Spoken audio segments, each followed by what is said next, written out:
Hello, everybody, and welcome to your Wednesday evening stream, To Be Diced Adventures, presenting the Dimensional Dial of Dr. Diago. My name is Matt, also known as War Torn Knight out there on the interwebs, and apparently it is my fault to tell you more about this, starting with KJ. Hello, I'm KJ. I'm entirely fine, nothing happened. I play the party's child, Petrichor and Riley, cleric paladin or rogue, and you can find me on most social media platforms, kj.cosplay, where occasionally I become the people in my head. It's great. That is great. More on the story from Taylor. Hello, my name is Taylor, also known as Nerdy Pinup Girl on most social media platforms, mainly active on the TikToks and the Instagrams.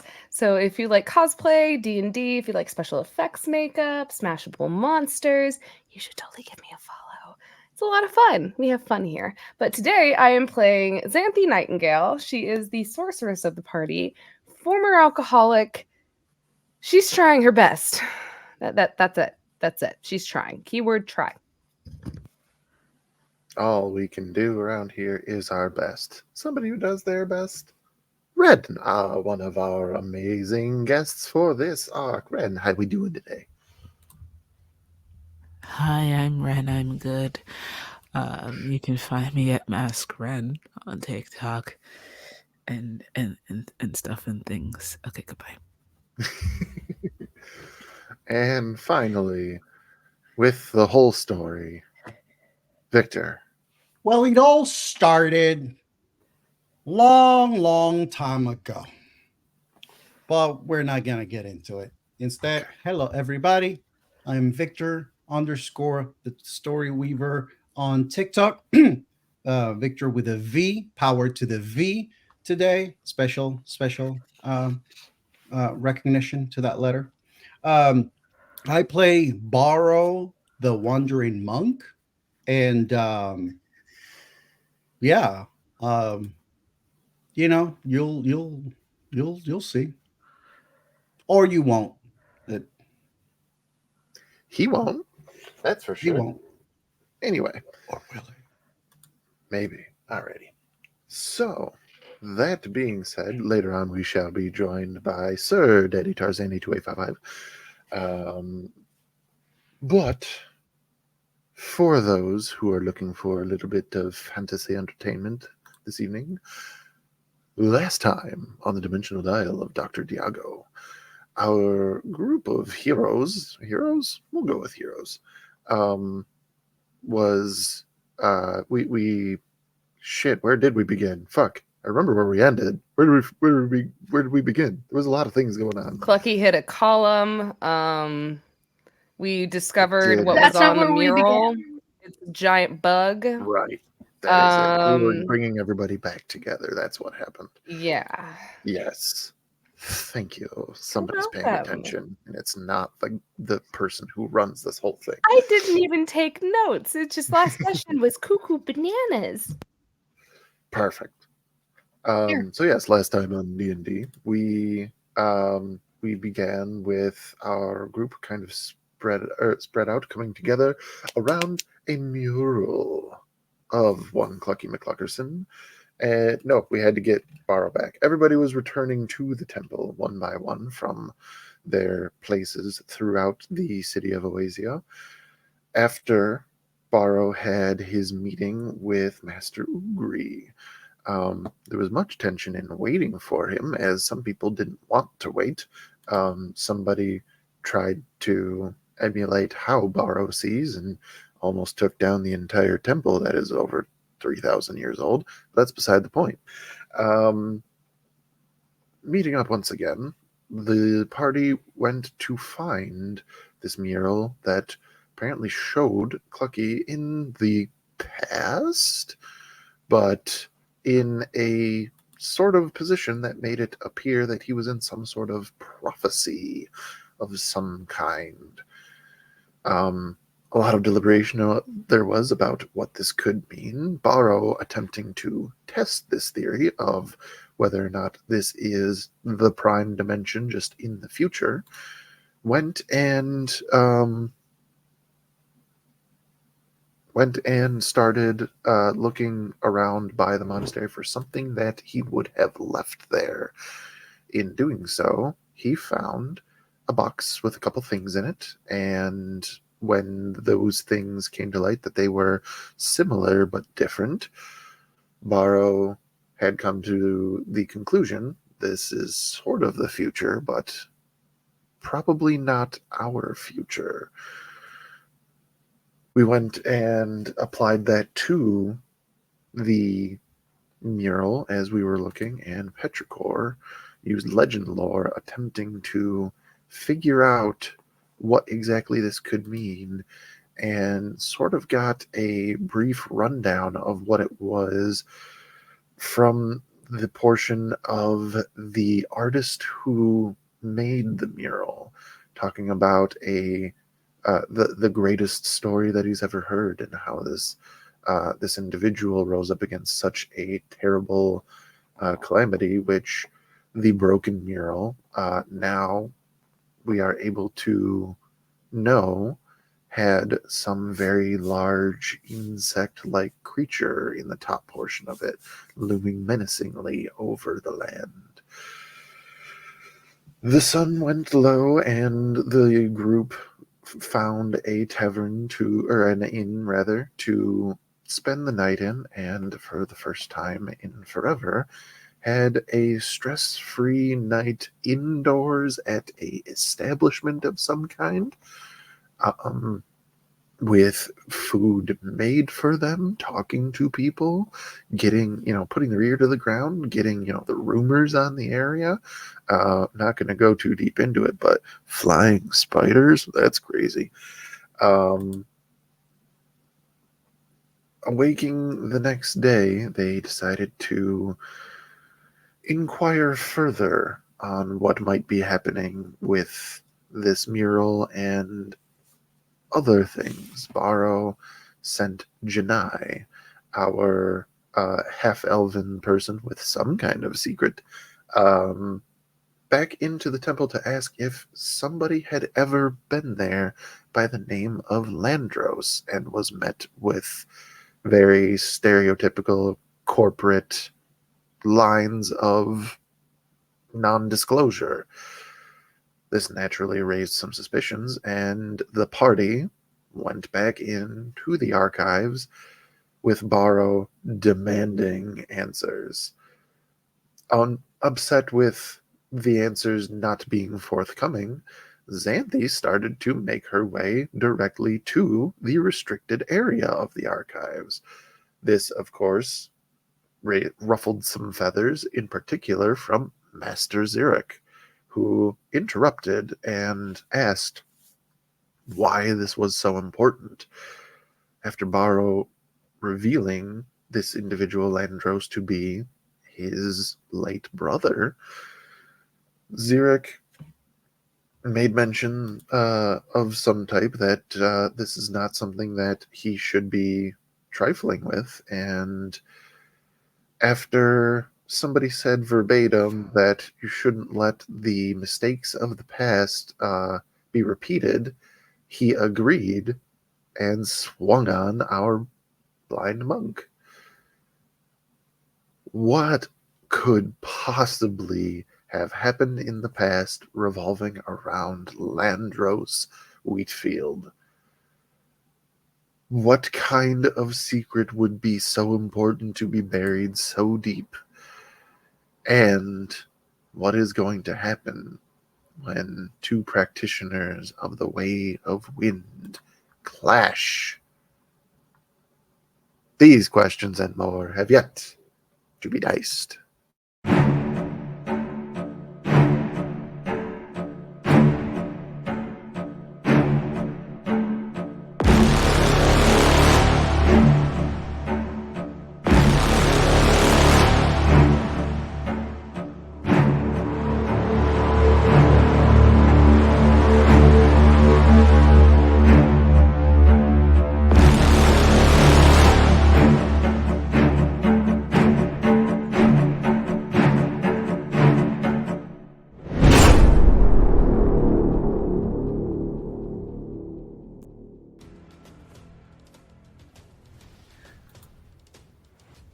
Barrow,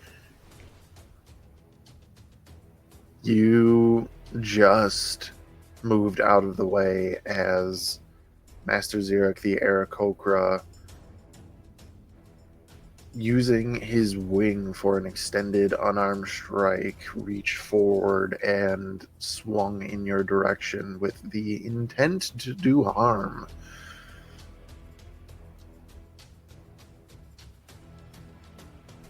This is your brief moment to bring us into Barrow's perspective and how he is going to try to react.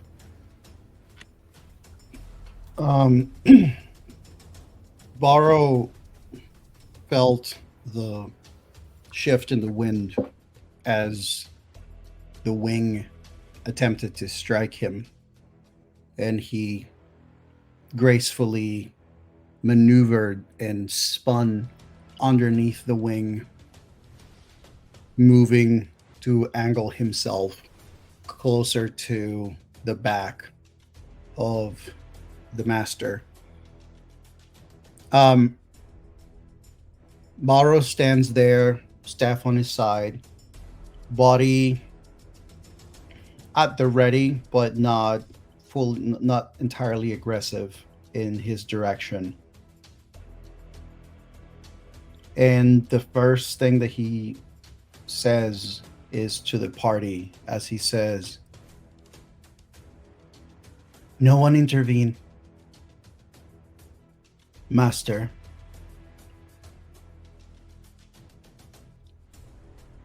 I do not know what it is that you think that you are trying to fix here.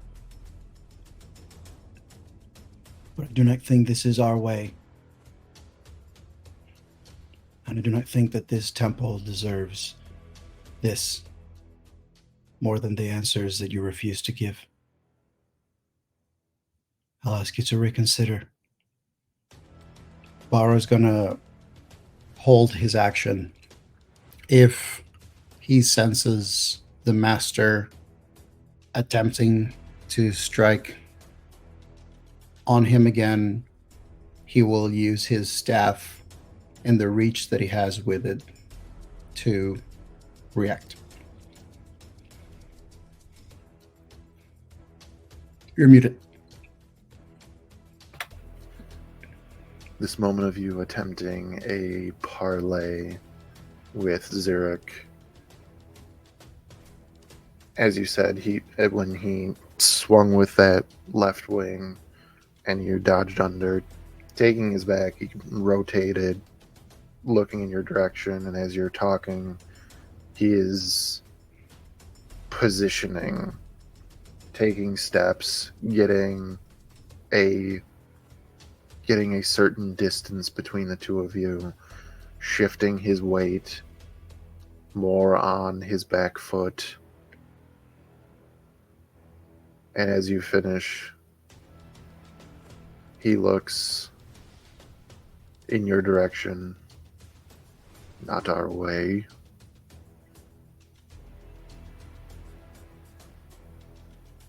When the atmosphere creates an area of high pressure, down comes the hurricane. Bar, I will need you to roll initiative. And I shall say, anybody who is intending on disobeying Barrow and attempting to intervene, you may also roll initiative. So Xanthi is not trying to intervene, but she is currently stepping through the dimensional door into the other room. This is allowed. We're going to treat you as initiative count 1 for the thematics of keeping the scene moving in multiple parts. So do I need to roll, or do I just need to sit Yeah, here? you're going to do your thing, and like being in another room, you're not going to be impacting what's happening in here, so we're just going to... Xanthi is a layer action now. Ooh. Alrighty. Let's That's a start for with... Barrow. Sad too. Alright. Anybody else?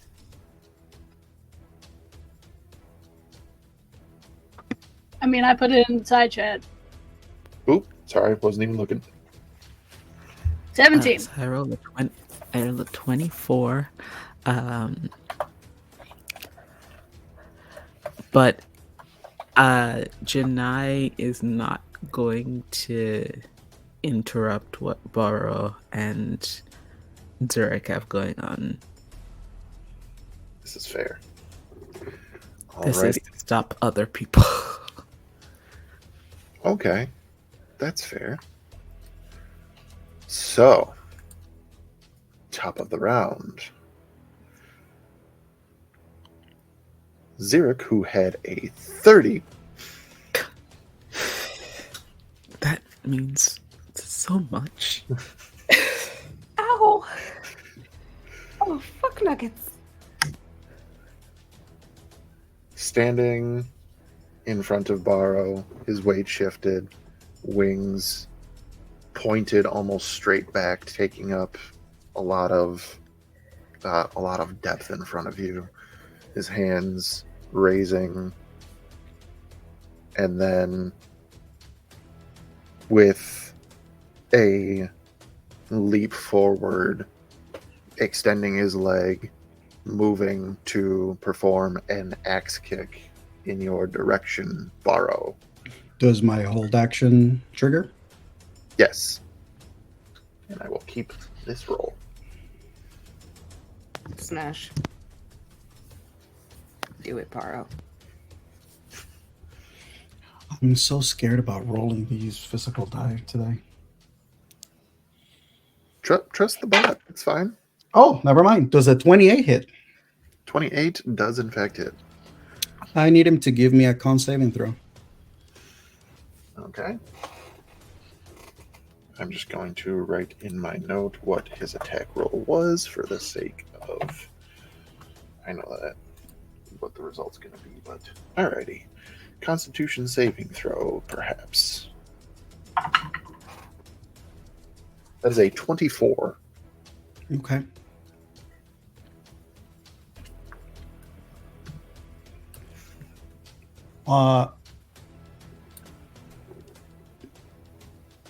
Zurich will feel the contact of Barrow's staff, but there's no damage. So you're not doing any damage intentionally? Yep. Okay, now I need to read something. Where, oh, where?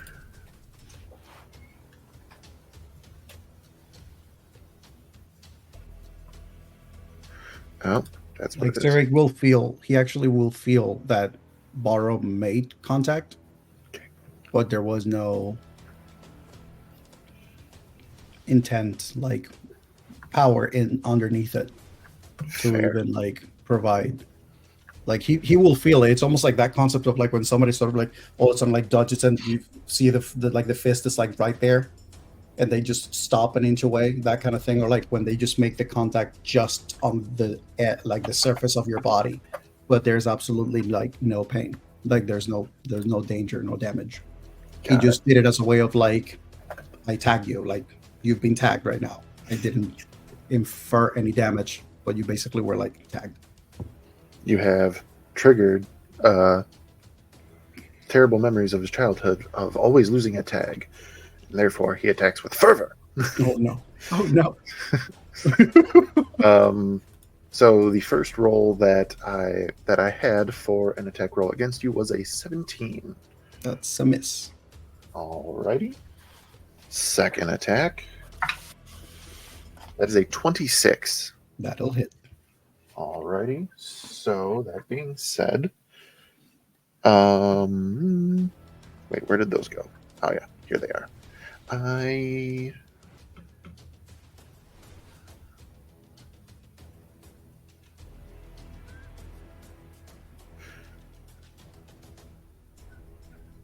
Yeah, we're not going to do that one right now. Got it. So minimal damage, that would be 6 points of bludgeoning damage, and then can you roll a Constitution saving throw for me?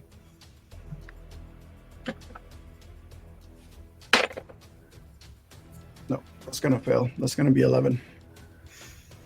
So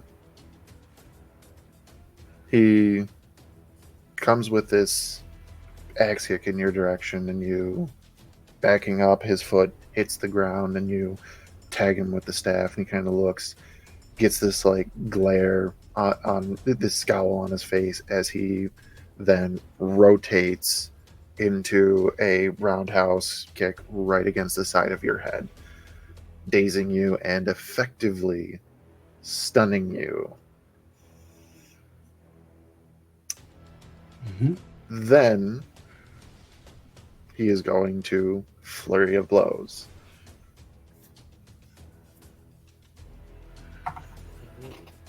That would be... Oh, you are stunned. Stunned gives advantage on attack rolls, yes? Believe so, yes. Double checking. Incapacitated, that does mean that it is... So, that is a natural 20. And the second attack is a 23. That'll hit. So that is going to be 16, 26 plus 4 for 30 plus 4, 34 points of bludgeoning damage. As after that first stun, he then closed the distance and then just 2 body shots, one right hook to your rib cage, the other one coming around the side to your right kidney. Kidney punch? That's a low blow, man. It is in fact a low blow. Janai. I am going to essentially watch and wait, but with everyone's attention thoroughly on what is currently unfolding, I'm going to hide and hold my action. Hide, hold your action. Alrighty. Sounds good to me. Give me a stealth check.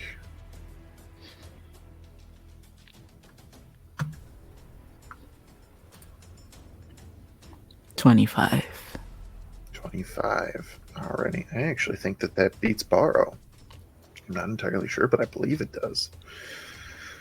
So, yes, you fade into obscurity. Petrichor. Mm-hmm. Mm-hmm. I'm trying to decide which way this is going to go. Mm-hmm. Because I have options. I'm just trying to think, in this moment, what would Petrichor's mindset be? And unfortunately, I think I know what it would be. Okay. Oh.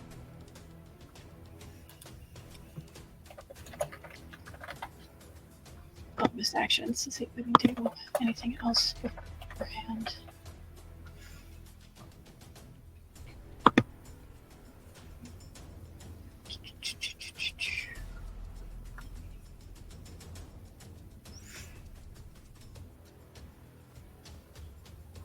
Oh, that's what we're doing. And Wrathful Smite, which the next time you hit with a melee attack, it does damage. It does the And that'll wrathful cause a wisdom save. I did not tell you to roll a dice. But okay. And then it rolled the dice and I didn't tell it to. We're going to main hand attack with... Stop it. Which dagger is it? It's that one. The one that I nat 20, it's banishment. Okay. The dimensional dagger of Dr. Diago. Yeah. It's not a natural, but it is a good roll. And I should not have rolled this on a white piece of paper because it is a C.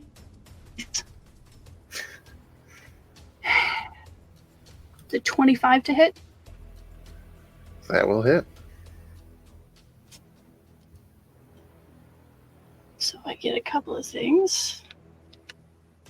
D4, D6, and something I have yet to be able to use because Petrichor never does physical weapons is Divine Smite.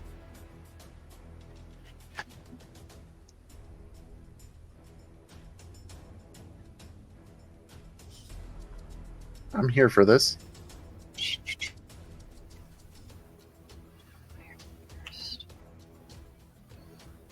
The baby will serve justice.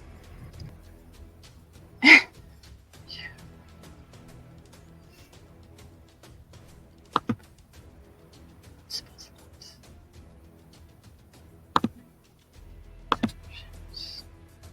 gonna do the d8s later because that's going to be 5 of them.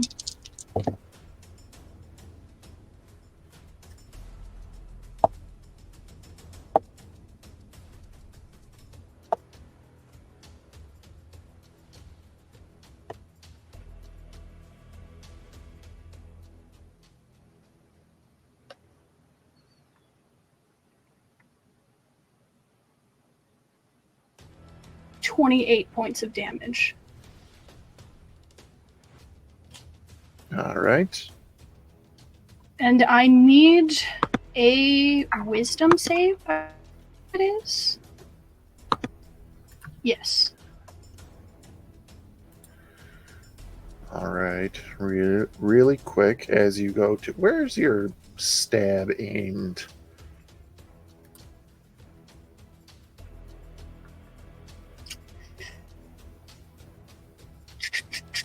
With how all of the height difference, I think it would probably be aimed for like the inner thigh. Alrighty. The attack that you have kind of going for a more sort of femoral artery area would have been incredibly lethal, but as he, in the last moment, he turns and his wrist hits yours, and you do still hit him, but not in nearly as precarious of a spot. And I know it's not going to do much. And outside of that, I know it's not going to actually do much mechanically, but Petrichor is going to try to stand between him and Barrow. Alrighty. Now Xeric needs to make a wisdom saving throw, yes? Yep. Does a 29 succeed? Yes. Okay. Obviously. All right. What happens on a successful save?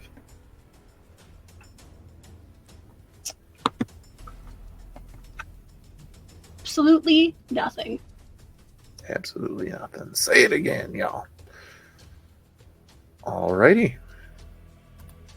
That brings us to Varro. You are stunned. Mhm.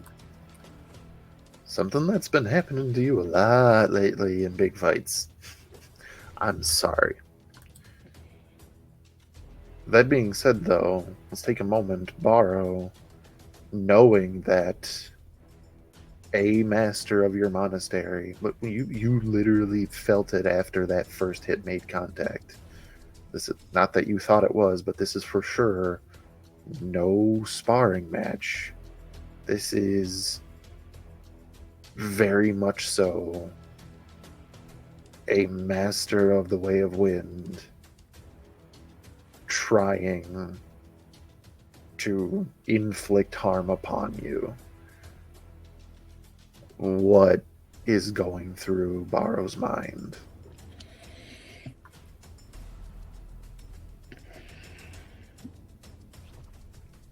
The impact of the strike that stunned him sort of creates this ringing sensation in his ear, but also it sort of creates this memory split dissonance where the strike seems to echo to his ears throughout this room. And it's almost as if his memory flashes to him the sounds and echoes of this room from where in the dimension that he comes from. And back in the day, back in that dimension, the sounds that he would hear in this place was actually very serene, very quiet. A lot of people reading, meditating. There was a few, bells and trinkets making little chinks sounds, and so there is that combined with the current sort of thunderous, deafening feeling of the strike. And he is having a hard time separating the temple and monastery that he came from and the temple where he stands today.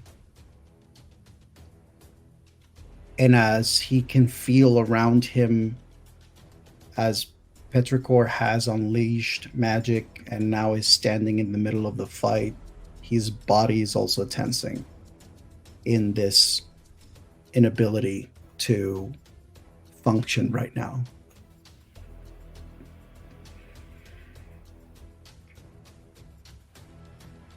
Right.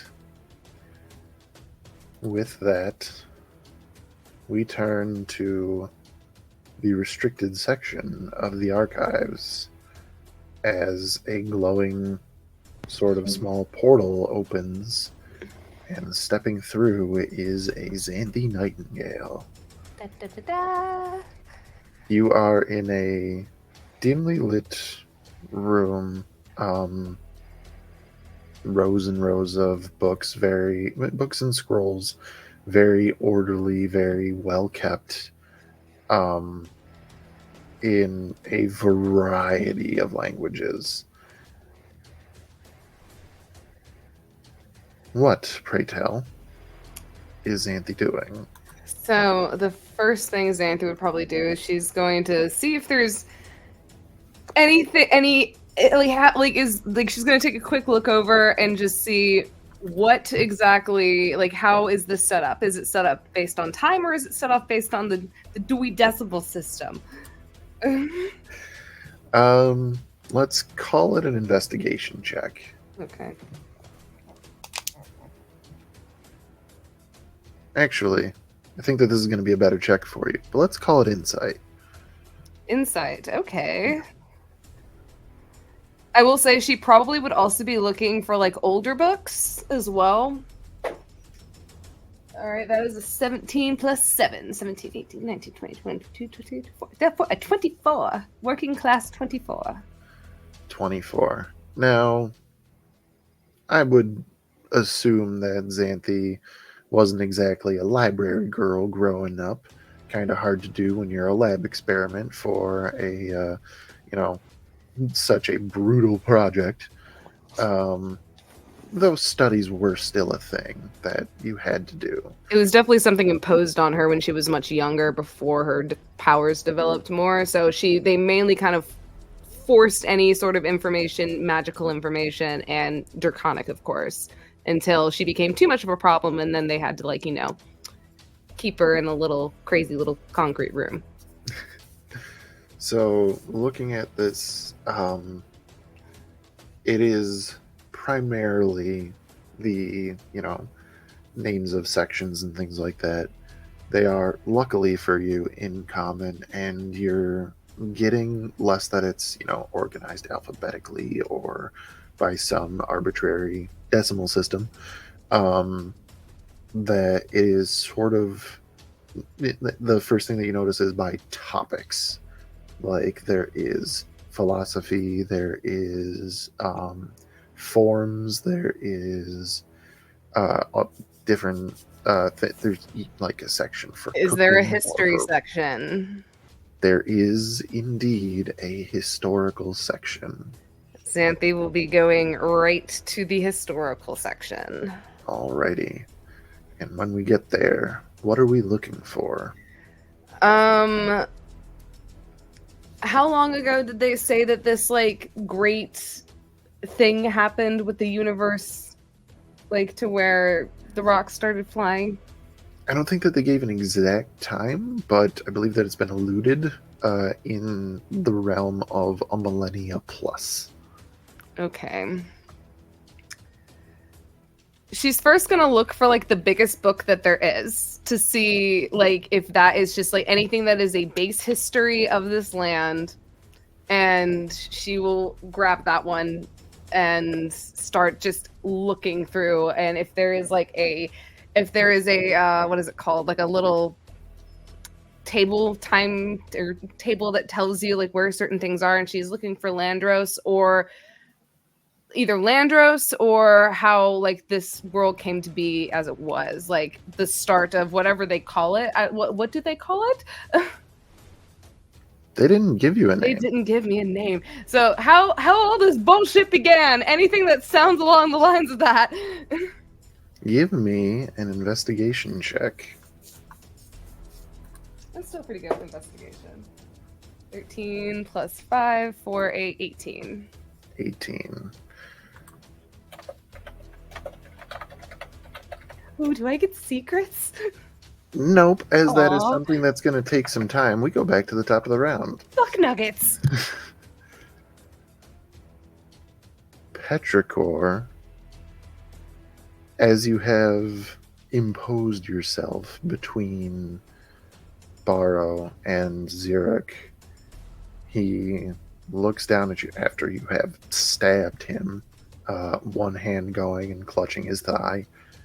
He looks down and is genuinely a confused expression.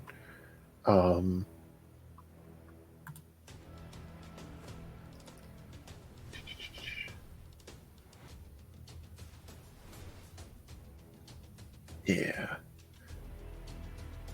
He's just, as he's looking down, just going to just say, "Step aside, or I will move you aside." Then you're gonna have to move me.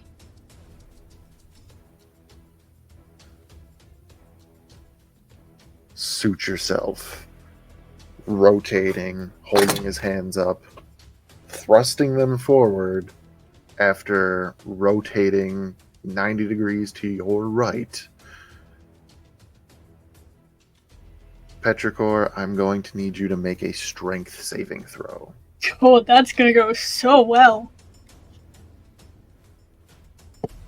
Nat 20, nat 20, nat 20, nat 20, nat 20? It's not a nat 20, Spittles. but it is a 19. Which- A 19. It's the best I've ever rolled on strength. Let me double check.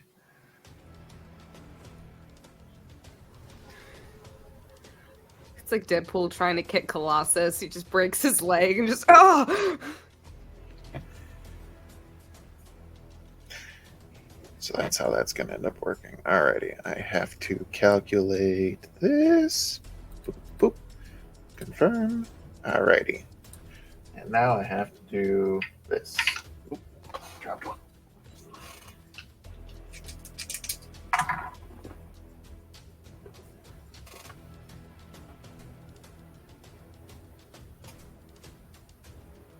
You are going to take 6 points of bludgeoning damage and be pushed back 5 feet as from his hands a torrent of air pushes against your form, and you're able to hunker down, and even though you're just sliding across the wooden floor, you know that had you not been able to ground yourself like that, you would have been a lot further away.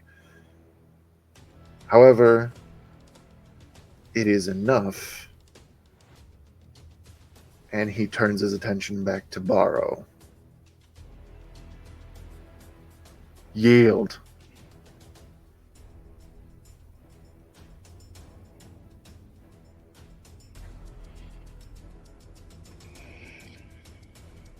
Barrow's body recovers.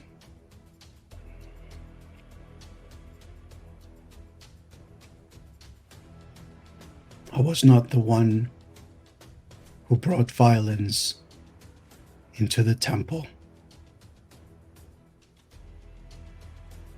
And he is going to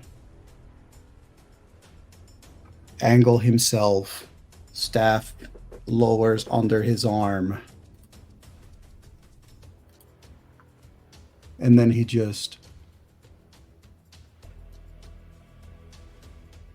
yield.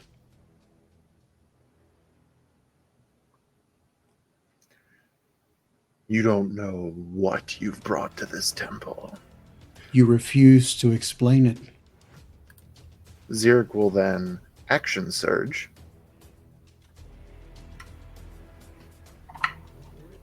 Ooh, low roll, that is a 16 to hit. Ooh, and then a 19. So two Both misses. miss. 2 misses. Bonus action, flurry of blows. That is a 22. That hits. Alrighty. And we'll get the last one out of the way. So that is a 22 again. Alrighty. So first attack. That is 12 points of bludgeoning damage. Second attack is 7 points of bludgeoning damage. As just with, 2 sweeps of his wings are the first things that miss. Using that to get closer, 2 more shots, a 1-2 of just straight jabs, hitting either side of both of your collarbones, basically.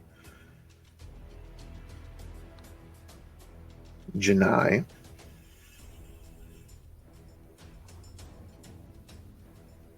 That brings us to your turn.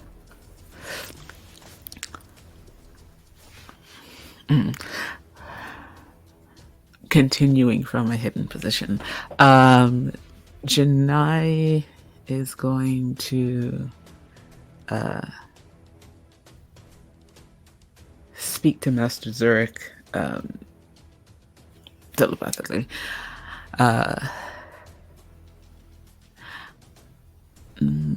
Master Zurich, I don't fully understand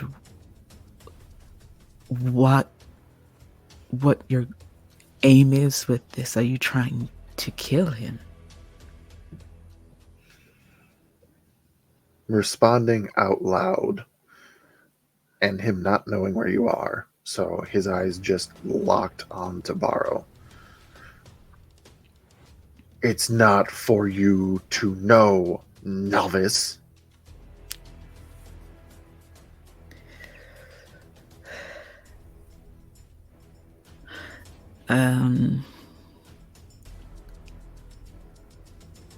I don't like that.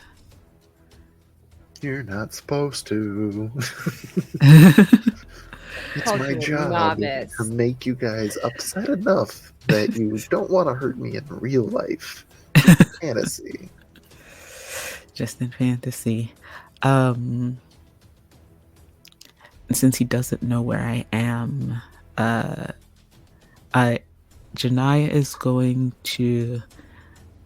All of you hear this shriek mentally of metal, like a metal blade against stone,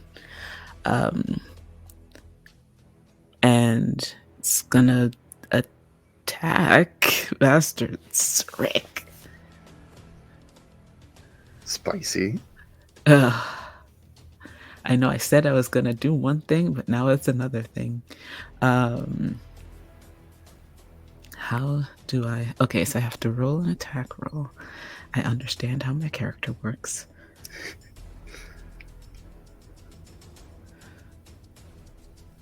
Okay.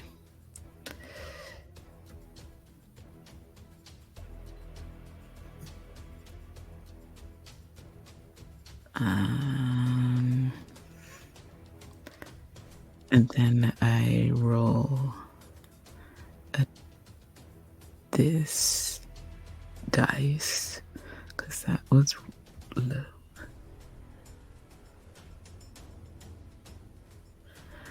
23. 23 hits. Great. So that is going to be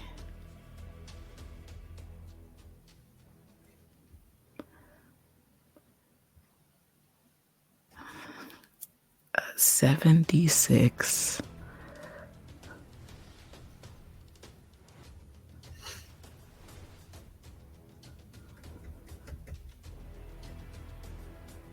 Sorry, did you say 76? 7d6 plus plus 5. So that's 29 points of psychic damage.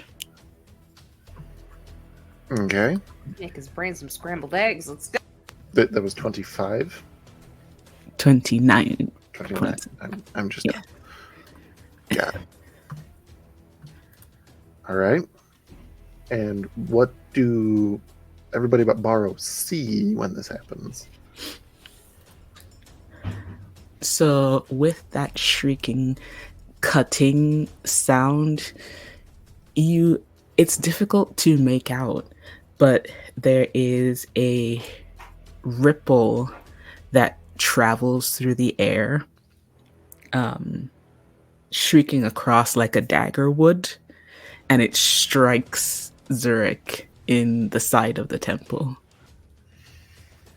He recoils and grunts in pain as this happens, a hand going up to grip that same temple, shaking his head, trying to force his way through the feeling of instant migraine. Mm-hmm. He's walking past Abercrombie and Finch. Is there anything else you'd like to do on your turn, Janai? Hide again. All right, re-roll me that stealth check.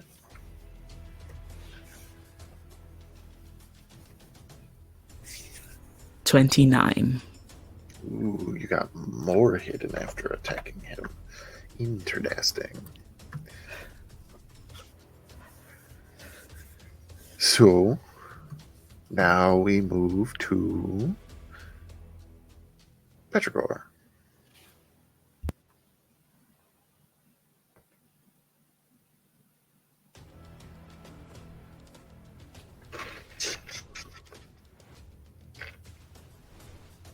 There's confliction.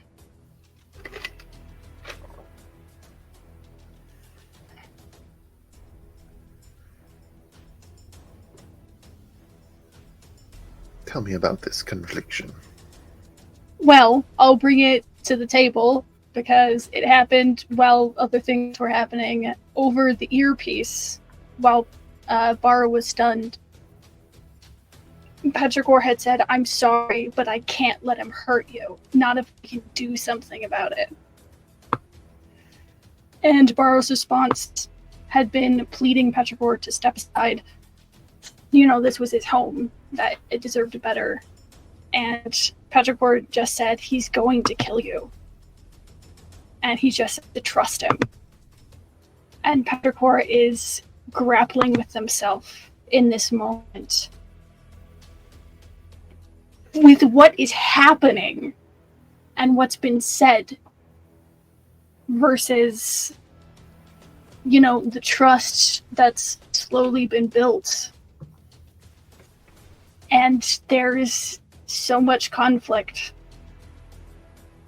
because Petrichor knows that they can do something to stop this.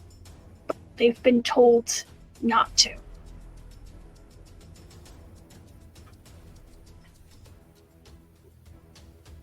And me as a player, am struggling with what to do.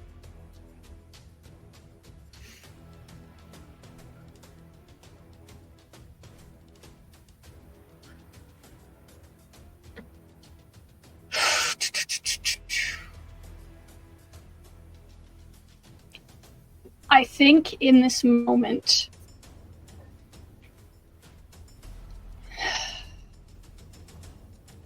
what Petrichor would do is bonus action cast Shield of Faith on Borrow, just to give him a little extra protection. And then, where did it go? Would cast Bane on Zurich. So I need a charisma save. 2 spells. These are both concentration spells. That's true. You're right. God damn it.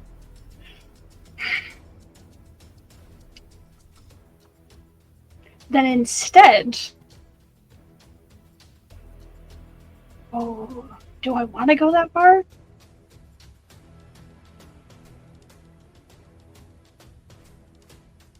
We'll do this one instead.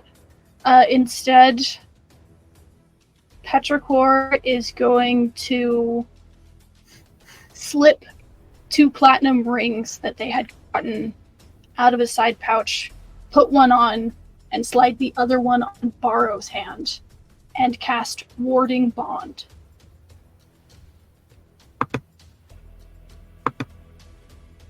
So, well, I mean, he has to be willing, but if he is, a mystic connection between you and the target is created until the spell ends. While the target is within 60 feet of you, it gains a +1 bonus to AC and saving throws and has resistance to all damage. Also, each time it takes damage, I take the same amount of damage.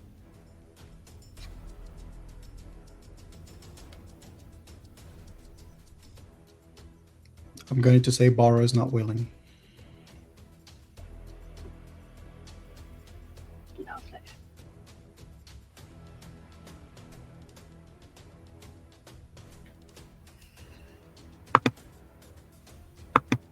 Then I guess it just fizzles out.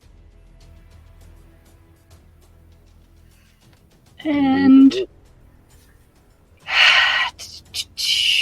Petrichor's not going to step in between them, but is going to stay right by Barrow's side. All right. Barrow, it is your turn. And you are not stunned. As Barrow senses and feels all the different energies flowing now in this engagement, something happens that I don't think it's happened before, which is everyone hears Barrow sternly and loudly say, "Enough!" And his attention is on Zurich.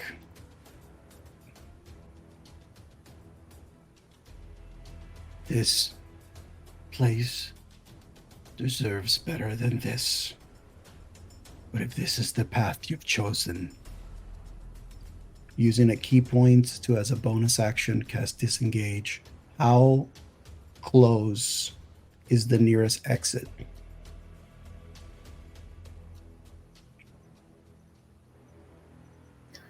"25 feet for the door, 15 for a window."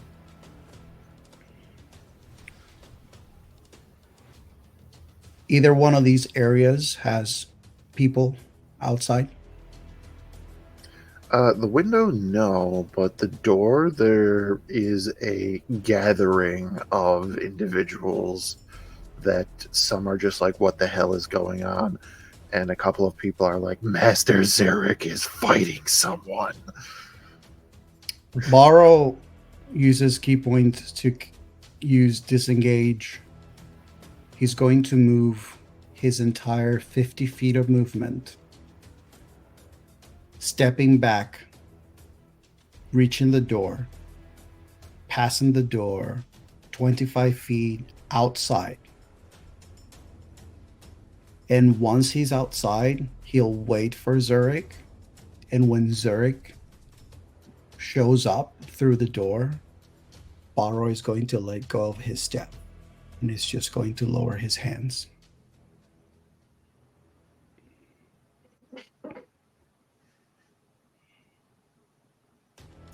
Roll me an intimidation check with advantage. Smash.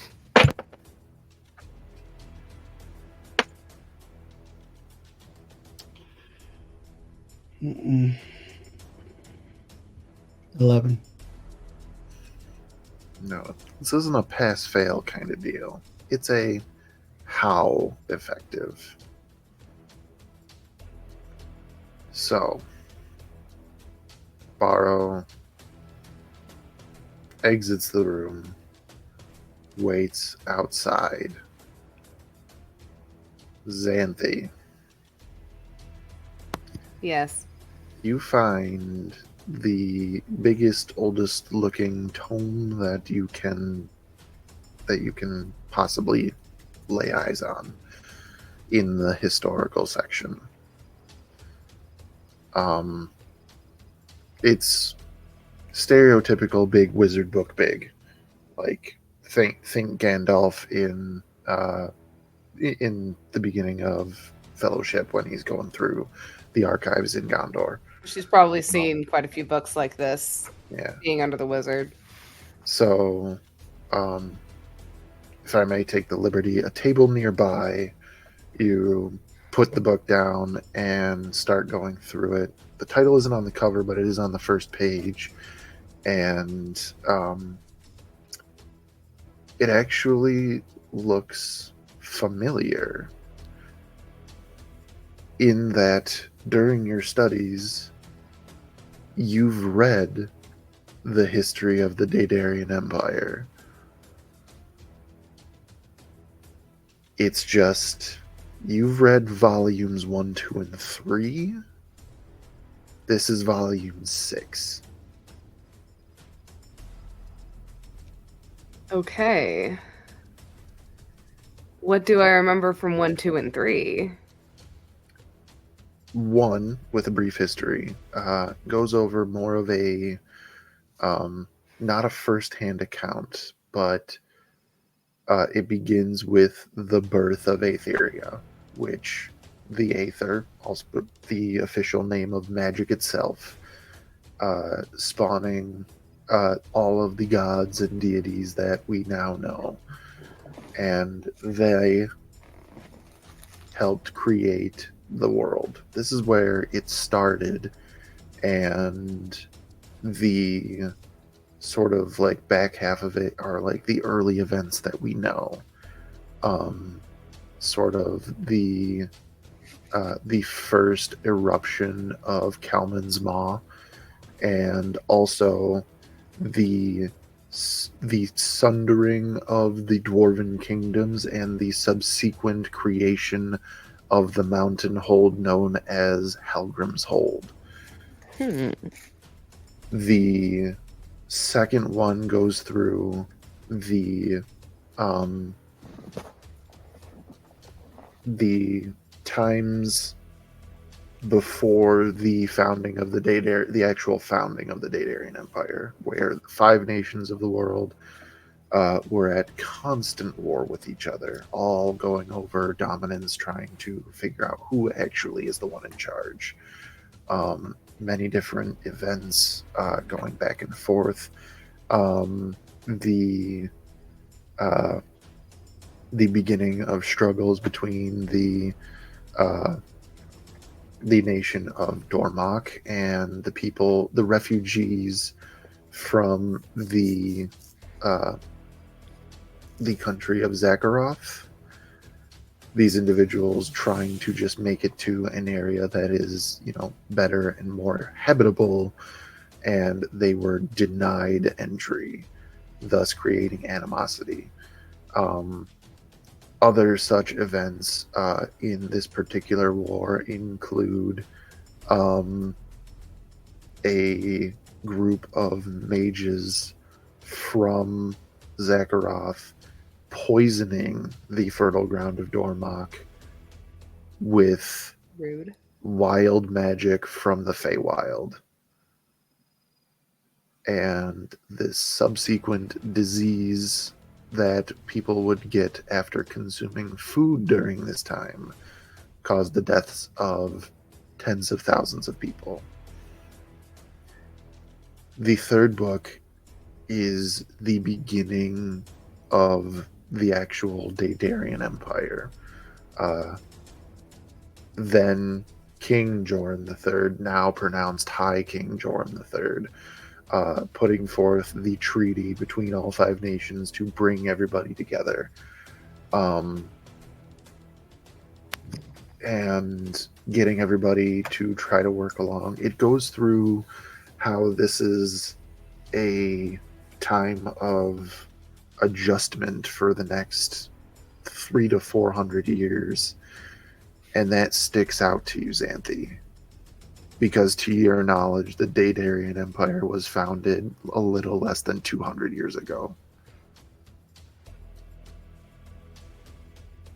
So by the time I was reading this back in my original time, it was only like 200, 300 years. But this is Your version of the third volume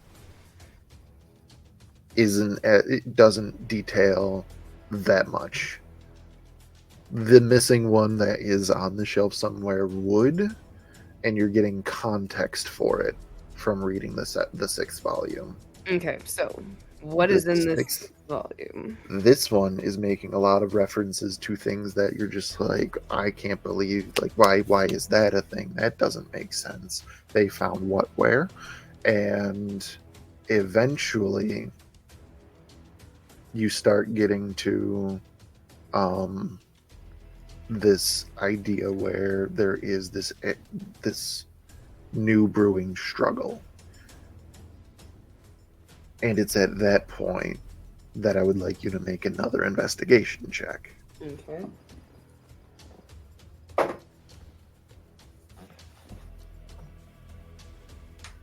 $17. 17. Alrighty.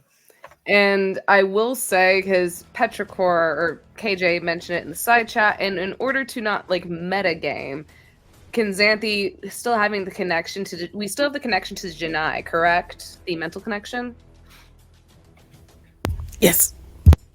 All right. So while she's looking through this, she is going to mentally communicate with Janai and just be like, Janai, what was this event that Lantros apparently caused that they don't want to talk about? I don't know. It wasn't a part of our teachings.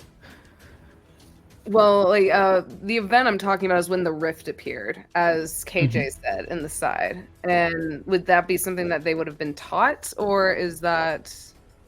So, Janai actually rolled for this, I believe, last session, along with Fairuz. Fairuz got that it sounded familiar. Janai just has this fleeting memory of tuning out during a lesson. Okay. And not getting the entire concept of where the name Landros comes from. So Janai knows that the rift happened and that it was a big deal, but the events surrounding it, not so much. All right. Well, it's the fact that I did not remember that it was called when the rift appeared, and I don't want to metagame. So, like, would it be all right if I rolled a history check to see if Xanthi remembered that term, so she could see if she could find it in what she is reading? That's no check necessary. This is recent. Like, in game, this is a conversation that you guys had, like, I think an hour ago, maybe. Okay. So, like, that's completely fine. Okay, it was just I felt like if it was on me as a player, I understand. Like, I was trying to like be fair in this whole situation. So Xanthi would probably be looking for anything involving when the rift first appeared. If I can apply that to the El Investigation. Right. And applying that to El Investigation, Petrichor and Janai watch as Xeric stares hard body at Barrow while he leaves. Like, just trying to figure out what the hell he is even doing. And as he makes his way outside, there's almost a deep sigh, like feeling as though he's being tested. And even though he is being the aggressor here, he still maintains composure as he follows Barrow outside of the monastery,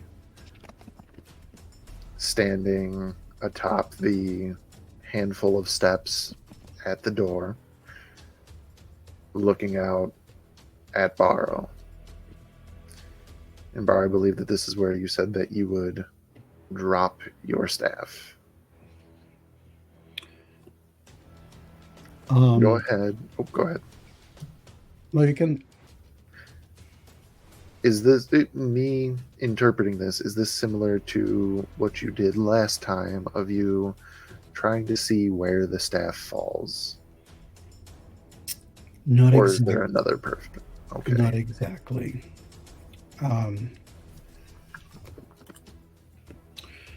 Sorry, I'm trying to like put it concise of what I want to say or what Barrow wants to say.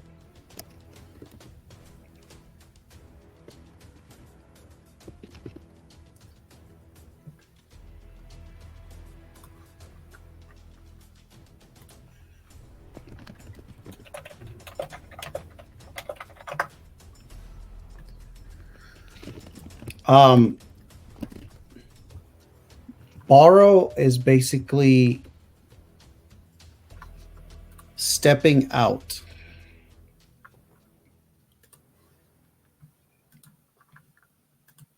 because he knows other people who are part of the temple are there. Because he's choosing to place this display of Zurich for everyone to see. And his dropping off the staff is not a yielding, is an invitation. And so when he meets Barrow outside and Barrow drops the staff,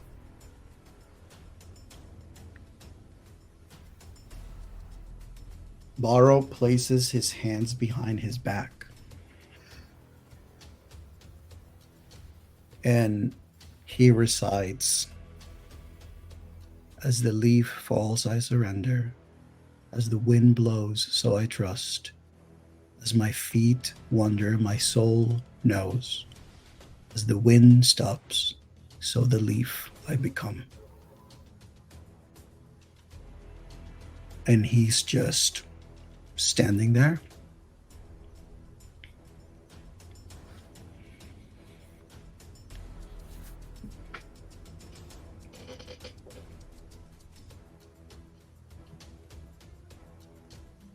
I don't normally have to do this because normally I'm the DM and I understand things.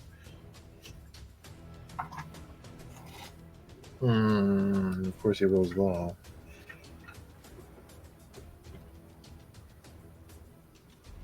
Victor, you may take a seat as a DM for a moment.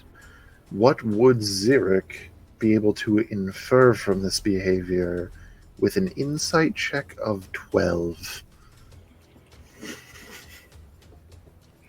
With an insight check of 12 only.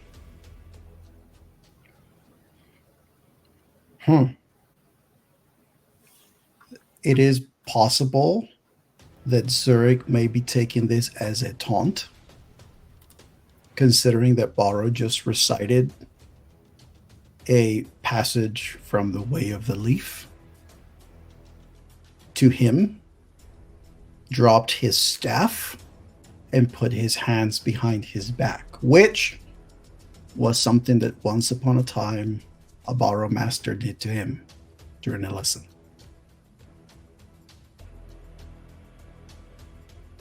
Did you message me about this lesson? This sounds familiar. Not necessarily this particular one, but I'm sure that there's been other stuff. Okay. Also, this is going to be an interesting moment. I'm going to say how I'm going to play this. Okay, just in case, I'm going to say Barrow used his key point to disengage as a bonus action. Right. As an action, he's taking dodge. I like it. So this is how I'm going to play this. What now that it is Zirik's turn.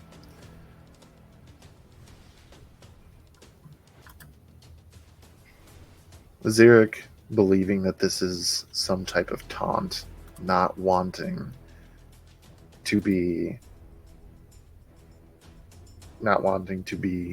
shown up, he maintains composure.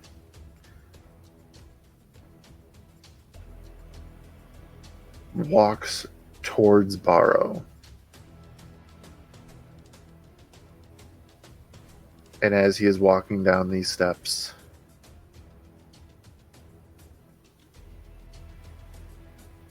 surrender you shall. But not to you.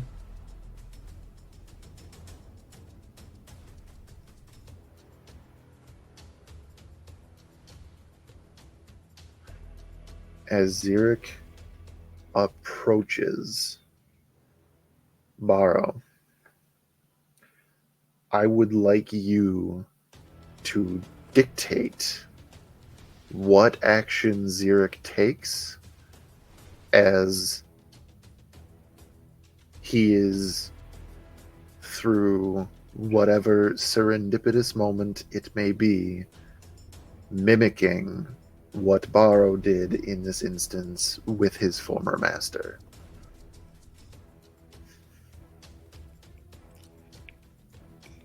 Zurich is going to lose composure and very clumsily is going to repeatedly attempt to attack Barrow. Just full on swinging? It would be very unbecoming of a master to unleash such behavior against someone who is not presenting aggression, let alone in such manner, let alone a master of the wind, let alone in front of potential students and other teachers and mentors and initiates.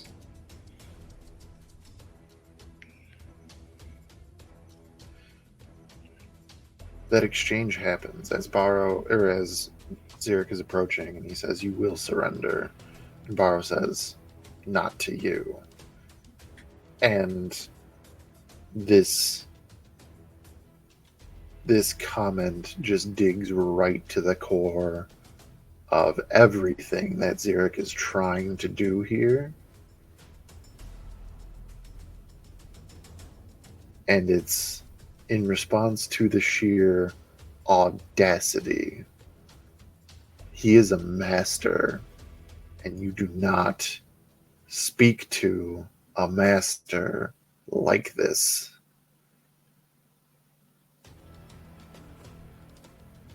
And it's almost like a switch gets flipped.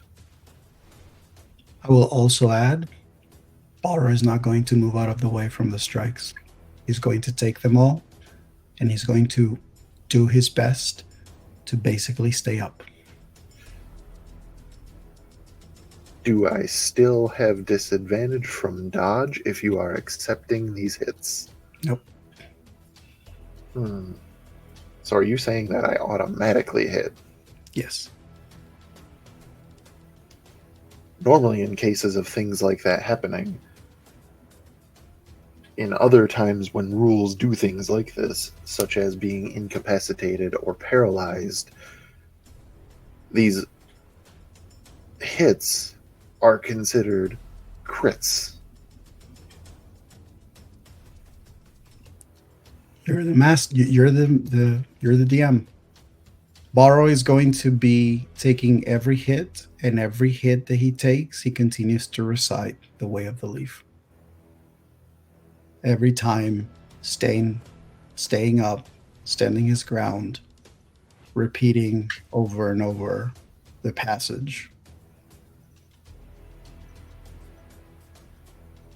First attack.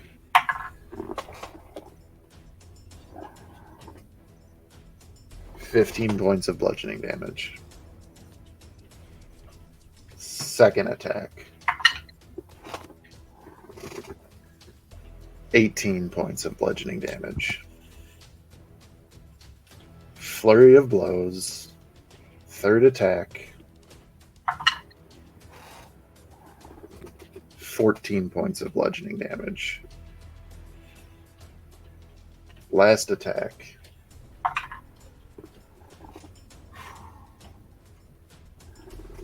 21 points of bludgeoning damage. Borrow is down.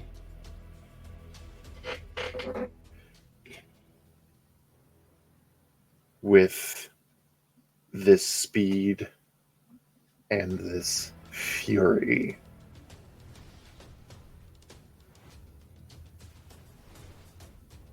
as in almost a flash after you say, but not to you,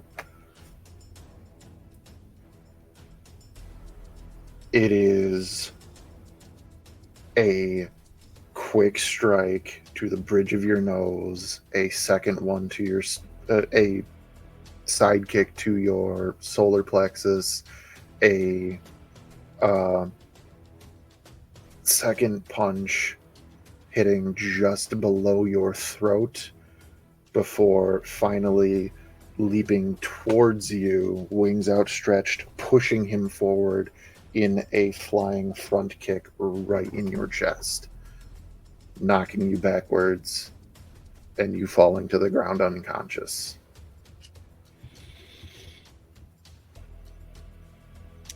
Sorry, 1 second. For the record, unconscious, not dying or making death saves. Smash.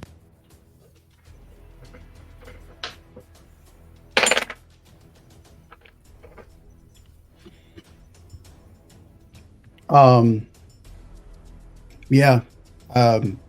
I'll say that he's taking the strike. He's reciting in between punches.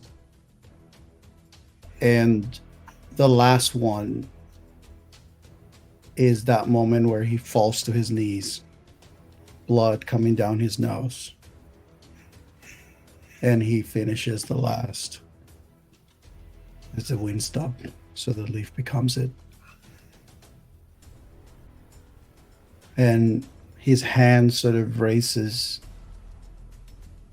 as he's trying to sense the wind in that moment.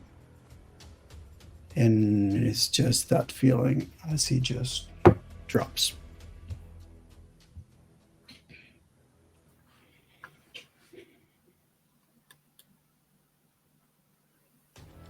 Zurich pants a few times before taking a deep breath, slowing his breathing,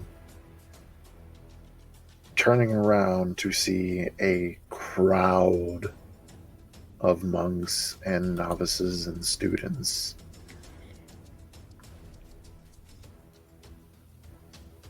And without missing a beat, bind him, take him inside. And he pushes past everybody walking back inside as 3 monks walk out to apprehend Barrow. I'm going to say, if allowed, before Borrow's last moment of consciousness, Petrichor will hear him in their head again. Trust me.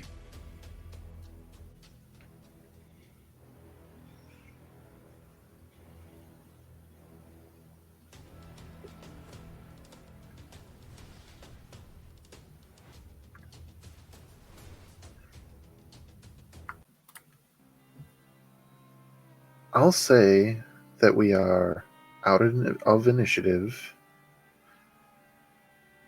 Petrichor and Janai, witnessing this display by Barrow and Xeric,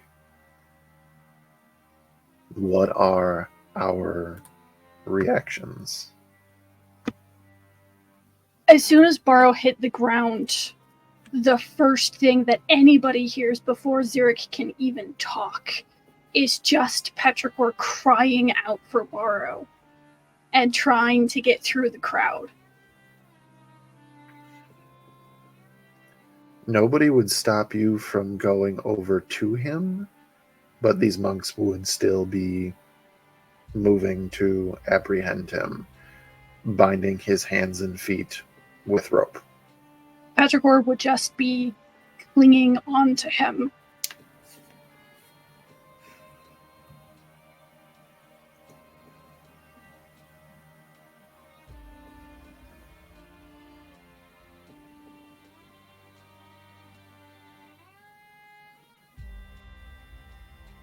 Janai.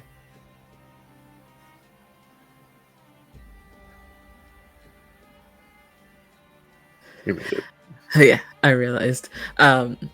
Janai, you hear over the bond between all of you. Oh, the consequences. Oh, the consequences. And you don't see Janai. Janai is in the wind.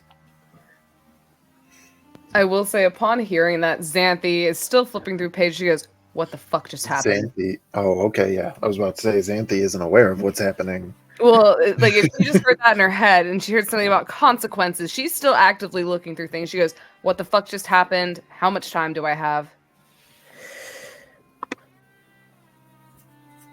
Not much. I will say Petrichor is going to pump a channel divinity preserved life and give Barrow 50 hit points. Smash. Barrow, you are conscious once again.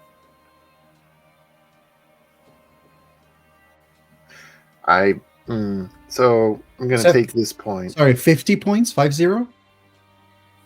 5-0. Noted. I'm sorry that everybody didn't witness this. That's something that only KJ and I had the opportunity to witness, which was Tarzan's reaction to hearing that Barrow was unconscious. Yeah, and also now taking capture. This is what happens when you don't show up.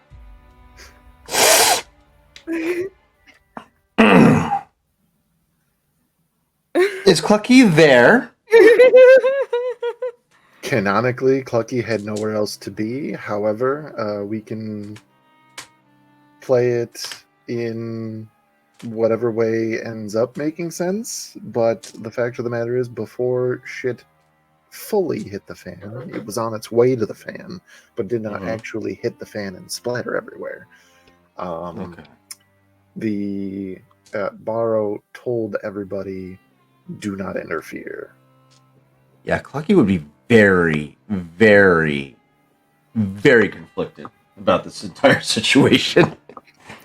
Get him on it. I think everybody is. Oh. This has been his buddy in every combat scenario that we found ourselves in, and he was rendered unconscious by somebody that looks like him. Secondly, no one touches the blind monk in this party except for Clucky. So, I mean, he's gonna listen to what Barrow says because he's always done what Barrow's asked him to do, but he's gonna be very upset about it, and he's like getting him to do anything outside of trying to stay close to Barrow at this point in time. You're gonna have to roll like an incredibly high strength check to get him to budge. For full context, after being told not to interfere, Xeric and Barrow began, if you can call it, they began fighting, but it was pretty much Xeric wailing on Barrow and Barrow allowing him before taking the fight outside in front of the monastery where everybody has gathered to see what was going on Mm-hmm. and letting Xeric fully have an entire round of attacks Clever. that automatically hit. Clever. Not Very all clever. in one round. Very clever. Yeah. So, yes, this happened. Petrichor, visibly upset, has rushed to his side. Clucky could do the same. There are people that Xeric had told to apprehend Barrow. They aren't stopping you guys, but they do follow through with that order and bind Barrow's arms and legs. They're going to have to move Petrichor because Petrichor is not just at his side. Petrichor is clinging to him. If they can drag him while you are still attached up to and until the time that they get him where they want to go, where they don't want you to be, they're not going to force you away until that point. However, Barrow is conscious again, correct? Yep. Hands and feet bound. With rope.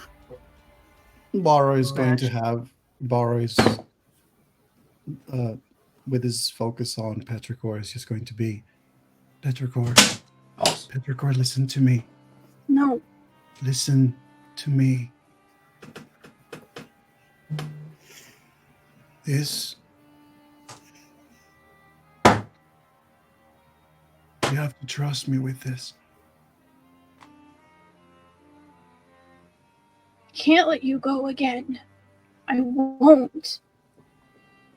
I won't let them take you. I'm not going far.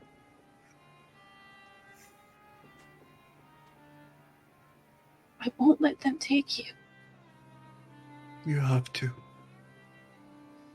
I can't.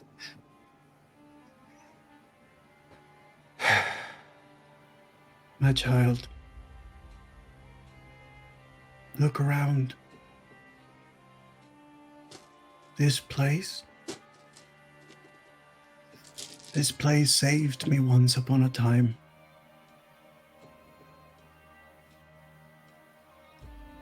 And now we're going to do the same for it. But it only works if you trust me.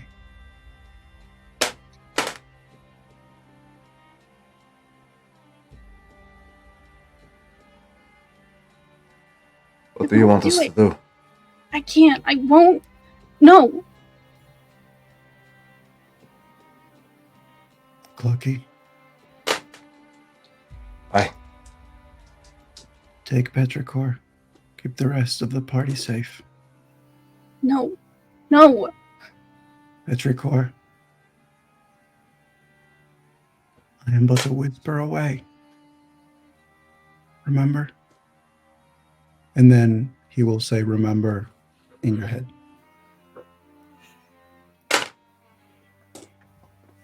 Petrichor is fully crying at this point.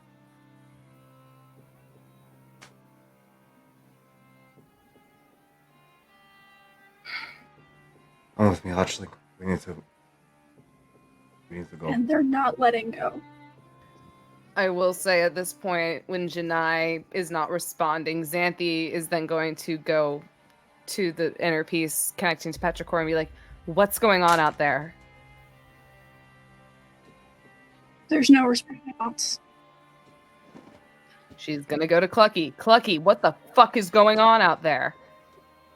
They're taking the blind one away. We need to go. Shit. How much time do I have? You hear Do you need- footsteps. Xanthi is going to take the book, shove it in her bag, and she's going, huh? You rolled a 17 already. Mm-hmm. As the footsteps are approaching, you are getting to like a phrase jumps out at you, which is chasm or void of torrential wind. And that brings you to pause on a certain page as you're kind of like flipping through. And you pause and go back to the beginning of that passage. And those footsteps get closer. And you begin reading the events of how nobody knows the exact details of what or why these events happened. The door opens behind you as you read. An individual found in the spine of mountains in the nation of Krago Ra. A node of elemental power.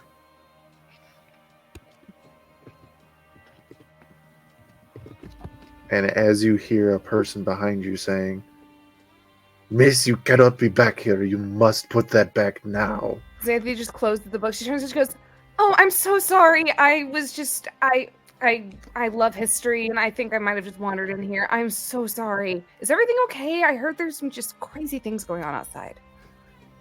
This person is approaching you to take the book out of your hands. She just hands it to him. He carefully puts it back where they need to be and says, "You need to leave right now." Absolutely. I'm so sorry. I'm so sorry. Where's the restroom? This trick again? Oh. But Xanthi will she will kind of take a note as to where that book is, and then she is going to just walk out and casually kind of blend her way into the crowd to find where the party is at, pretty much following the commotion.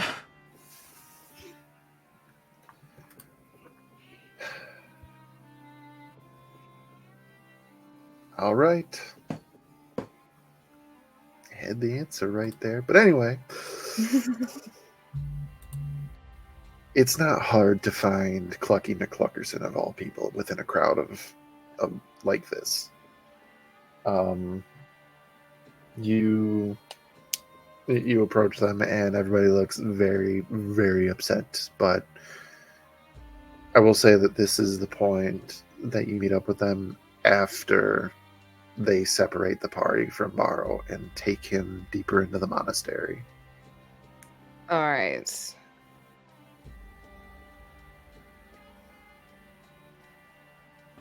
If nobody's holding Petrichor back, Petrichor is 1,000% trying to follow. No, if nobody in the party tries to hold Petrichor back, somebody from the monastery is.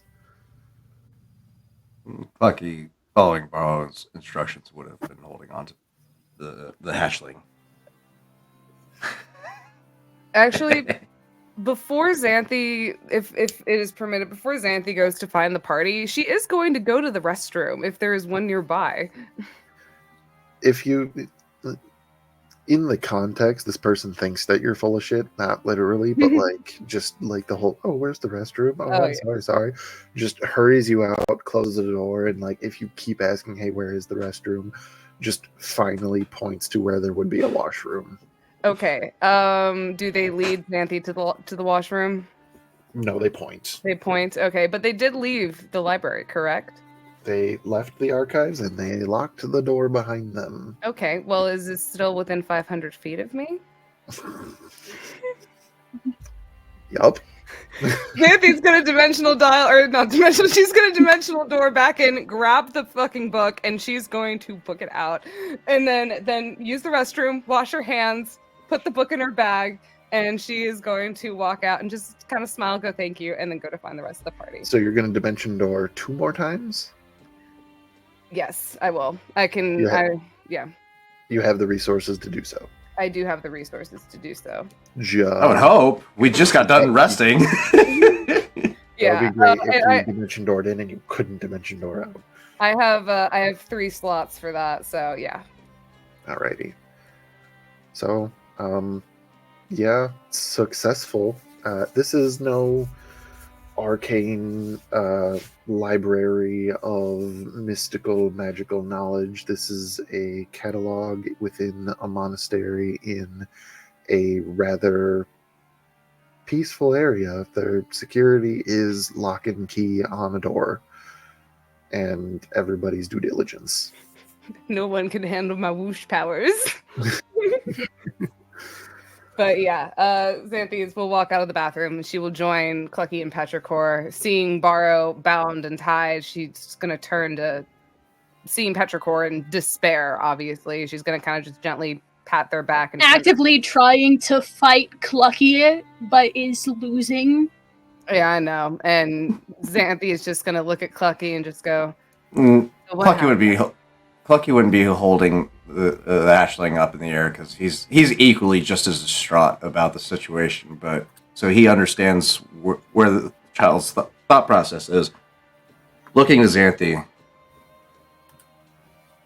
I mean, bird fucker knocked out blind one, and now I want to knock out the fucker. I'm sure you'll get the chance to, Clucky, but if Barrow allowed himself to be carried away, it has to be for some reason. For what it is, I have no fucking clue. I never know what that guy is thinking. But if there's one thing I do know, it's as irritating as it may be, is trust Barrow in his process. And she's going to kind of just turn to Petrichor and wait for them to just calm down if they're still screaming and fighting against Clucky. They are unresponsive to any outside anything trying to calm them down. They're still crying. They're not screaming because there's no point. No one's going to listen to them. But just unresponsive to anything.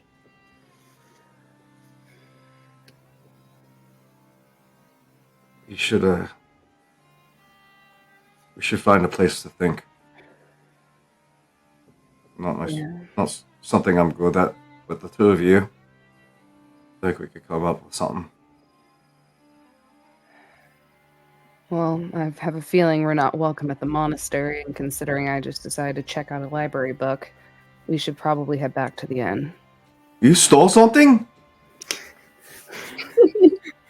Okay, it's Grendel that doesn't steal stuff. Xanthe will steal, like, fucking anything out of your back. No, this is Clucky asking you out loud. It was like, You stole something? This is Clucky surprised.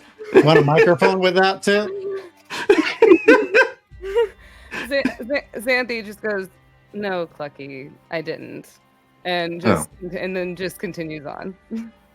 Xanthe, after you say no, Clucky, I didn't, and like you kind of turn back to whatever it was, there is a monk that like a half-elven monk that with a bald head that's kind of like standing there looking. Like, then you kind of turn back after saying no, I didn't. Like, did you steal something? And oh no, okay. I knew the only way, like, explaining it to Clucky is just gonna have him ask more questions extremely loudly, so it would have just best to just say no, I didn't. He believes you. Doesn't take much for you to persuade Clucky. He's a very easily, gullible guy. Oh, I know. But granted, like, he's gonna find out that she lied as soon as she pulls out the book at the fucking inn. But with that, Xanthe is gonna she's taking a deep breath, finding Janai and Faerun have disappeared, probably going off on their own accord, considering the chaos at the monastery. So she's now stuck in charge of the giant chicken and the child. And the first step is it's hold on. WWBD, what would Barrow do? And her first thing is we have to get back at least to the end, get ourselves some privacy, and calm down and establish what we need to do next. Hey, Matt. Hey, KJ. So, while Petrichor was still attached, essentially, to Barrow, little guy would like to try to sneak onto Barrow's person before they got pulled apart. Stealthy little lad, let's go.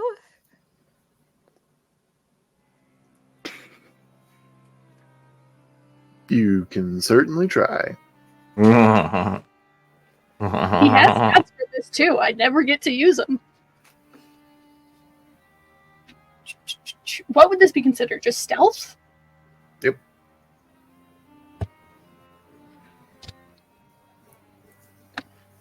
In the words of Maticus, I'd buy that for $1.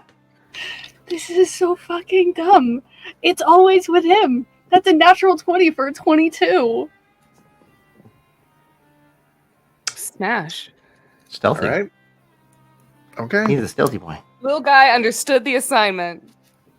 I mean, Barrow still knows that he's there, but Respectfully hidden within Barrow's robes, Respectfully. Petrichor watches Barrow and Lil Guy get taken deeper into the monastery. Matt, can I make an argument for Clucky's stealth checks from this point on be strength-based as he pulls up his environment to shroud himself? Pulls up his environment to just reaches down and grabs the earth. And I have a carpet, and now it's a robe. Like the fabric 3-dimensional backdrops from like films and stuff. You just see him like pull it, just like. I say we just need to get Clucky a good old box. Have him Metal Gear Solid it. Metal Gear Solid the whole thing. with a strength check, I was picturing just like, oh, and instead of like hiding behind a building, moving the building in front of him. People are just more concerned with did that building just move rather than who's behind the building. And I totally see you doing that with a tree, just like. could totally take a step to the left. Moves the No, whole- I'm moving the tree. Most illogical thing to ever do. Something Clucky would probably try to attempt at some point in time in his life. So we'll stick with the party then for now. You guys are heading to the inn? Indeed. Yes. Ha, indeed. I get it. You... Excuse me. You head to the inn. You probably just get a inconspicuous table. How do we proceed? Well, first Xanthi is going to order some tea and just chug it like she would whiskey, just to try and feel something. Talk about a caffeine rush. Feel something. Caffeine blast. I now have a +3 to intelligence. Brain go brr. But Xanthi is going to still having Barrow's sack of coins.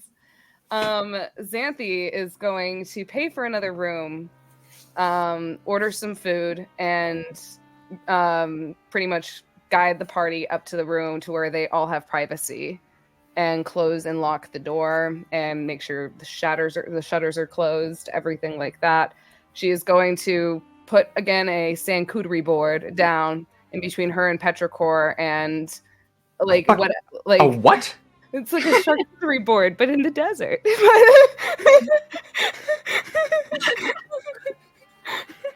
We apologize for how did all the you psychic miss damage that that we have last caused. session?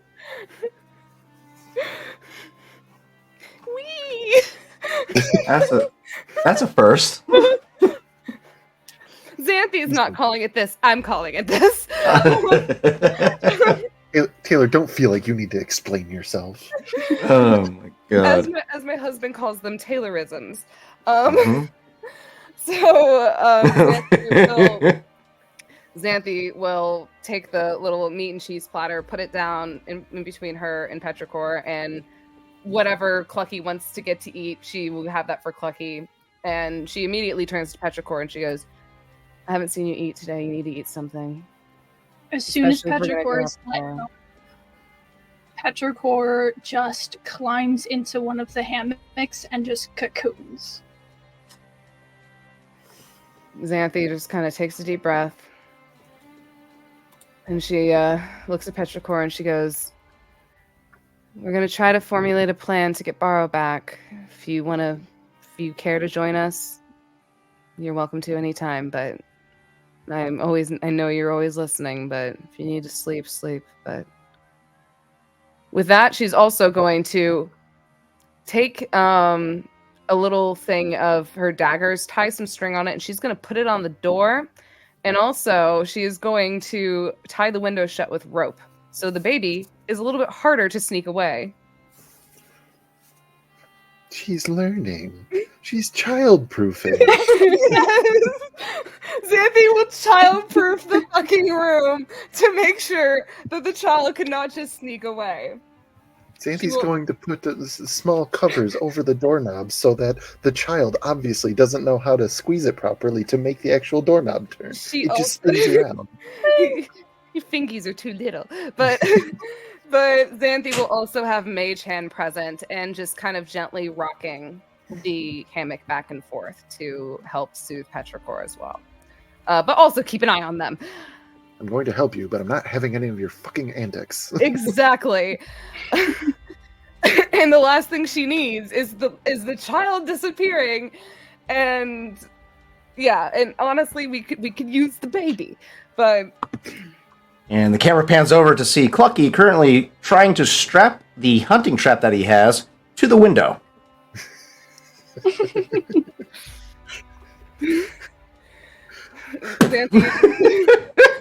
Petrichor, please don't try to sneak out the window. And the baby loses a limb. It's like How to Train Your Dragon. Oh no. Clucky is the dragon. Oh my god. So Barrow, we saved the child, just not all of them. Well, most gosh. It'll buff out. It'll buff out. That's something I would like to say. Yeah, no. In reality, Clucky would not actually be doing that. He would find it strange that you're putting a dagger in the door and tying string to it, but he figures you have some big brain reason for it that he just can't comprehend, so he doesn't inquire any further. All right, do you? And with that, Xanthi will also sit down. She goes, Petrichor, I know you want to save Barrow, but if we're going to do that, we need to do it together, okay? Can you at least promise me that?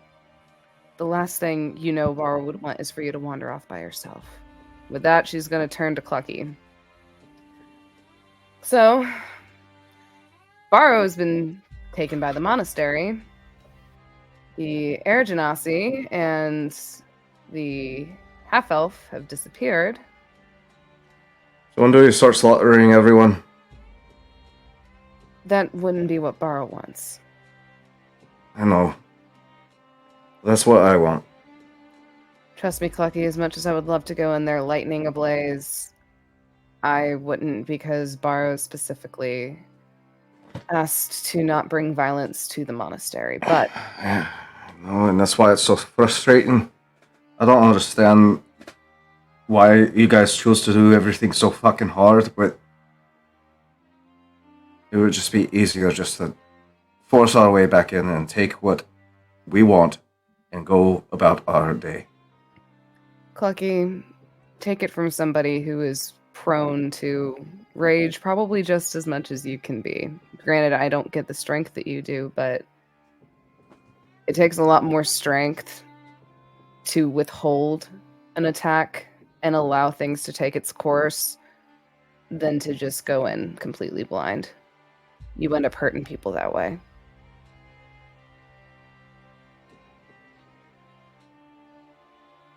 So what do we do about getting the blind one out?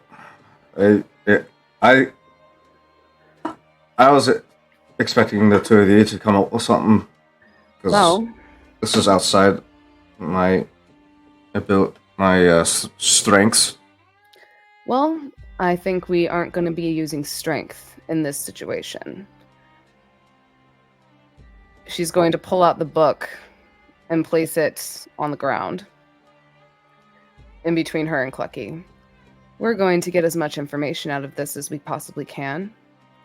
And then we're going to use it as a bargaining chip. Does it have pictures? It has a few pictures, Clucky, but I was hoping Petrichor might actually be able to help me go through this book so we can figure out not only maybe a source of how all this happened, but as well, like I said, we can use this as a bargaining chip. They don't want people to see what's in that room. And I guarantee you, if we plaster this all over the city, they wouldn't want that. I know like 3 letters. So far, I don't know how much use I'm going to be. You're muted, KJ. You're holding up like 10 10 letters. He knows 10 letters. He probably in times of stress he only retains like 4. And this is a very stressful moment for him right now. But she is going to open the book to the passage that she read. Petrichor, would you like to join me so we can not only figure out a way to get out of this dimension, but a way to get Barrow back? There is no response. Xanthi's going to check to see if the baby's still there. They're there. Okay. With that, Xanthi is going to go back to the page that she was reading, and she's just going to start reading it out loud so Petrichor can hear. Oh, I know that squiggle. That is a D? Yes, Clucky. Actually, that's a B, Clucky. Ah, fuck. A D is like a B without. Okay, so think of like a B is like for butt cheek, and it looks like butt cheeks. you said butt cheek. She's trying to put this in layman's terms, okay? I haven't been gone for even a few minutes. But Xanthi is going to start reading, rereading the script that she read just before she got cut off, and then continue reading. If Matt would like to take on his best Xanthi voice. No, keep role playing for a moment. Well, I think Clucky would be able to force himself to stay engaged for at most 3 minutes before his boredom overwhelms him and he starts summoning his ancestral guardians to come keep him entertained. So, like, you'll after like 3 minutes, you start seeing a swarm of spirits just starting to populate all around the two of you. Xanthi, Two of us. like little chickens, like just resting on her shoulder, and she just kind of glances over and just is still just reading through things. And Like you'll if you look up, you'll see Clucky just squeezing and stretching one out. At some point, just trying, like, looking at the book itself, but can't. Like, the lights are on upstairs, but nobody's home, and he's just currently, stretching out his and squeezing his spirit guardian. it is giving a total just anime moment, and I'm loving it. Like, I need this anime to just Clucky just.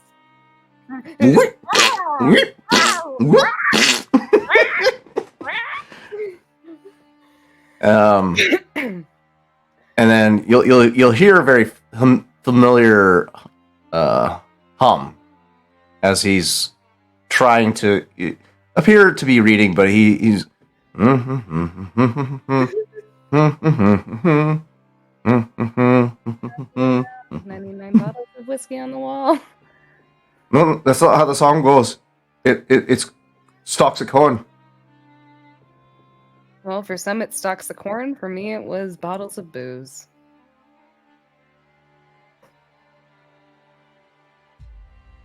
How do you grow balls of booze out of the ground? Well, first you grow hops, and then you take the hops, and then you mix it with sugar and yeast, and then you let it ferment, and then you would make beer with it. It's not how you'd make whiskey, but what is whiskey made of? Barley. That's what it is. You know, alcohol and those kinds of drinks are mostly grown from the ground. You know that, right, Clucky?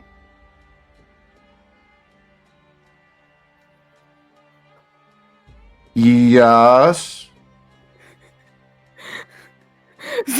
Sandy just kind of chuckles, and she's like, "It's okay if you don't know." It kind of How goes. does It kind of goes through a long process before it becomes whiskey. how do you grow a liquid out of the ground? Well, you don't really grow the liquid, Clucky. You grow the plants, and then you take the plants, and you kind of. I know how to brew beer. I don't know how to do whiskey. Xanthi goes to explain the brewing of whiskey to Clucky, and probably within 3 minutes, he's just sitting there, just Starting. Yep. Yeah, he's getting overwhelmed with informational stimuli, and just like it starts passing over his head even quicker. I'd say you get like a minute into it before he's just staring at you blankly. Xanthi just goes, I really, really want a fucking drink right now. So what is this book about that you're reading? It's the history of this place, but it seems this history here is much more established. A lot more time seems to have passed, and there's something about the spine of the mountains. A surge? What was it called again? A void. Spine. A spine can be broken. Well, we may not want to break the spine, Clucky, and I think it's more of a figure of speech. But apparently there seems to be this big power source that could be used to charge the crystal, but I wonder if it's also what caused the rift. Maybe. I would be able to read further, but currently it seems is in this weird language that is not deciphered yet. Now it is. Woot! Woot! I got secrets! Not really, because Xanthi's going to read it out loud, but... Okay. He typed it out for you? How sweet! I know, right? Okay. Now you get to see her reactions in real time. Oh my god, I'm so scared.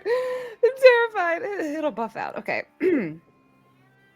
No one knows the exact events that transpired, but what is known is that an individual found a node of elemental power. Within this node, they found an artifact that was connected with the elemental plane of air, and used their training from studying the way of the wind to activate it. This resulted in the creation of a massive rift in the mountain range that cut directly through the mantle and opened into the plane of air. The air supercooled the magma, resulting in a large scar of black obsidian in the earth surrounding the void of flaying winds. These winds erode mountains, uprooted forests, blew sand all over the continent, and raised some less dense areas in the earth into the sky. This event shall forever be remembered as Landros' Folly.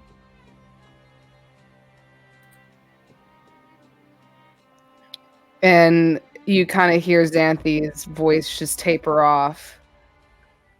Landros' Folly. That's Barrow's brother. So he is the one who caused all of this. But why the fuck are they trying to keep it hidden? Xanthi continues reading.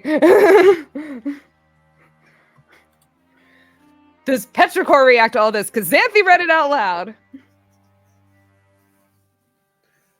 Nope, nothing? Okay. Further reading just goes into how the world changes, how it becomes a desert landscape.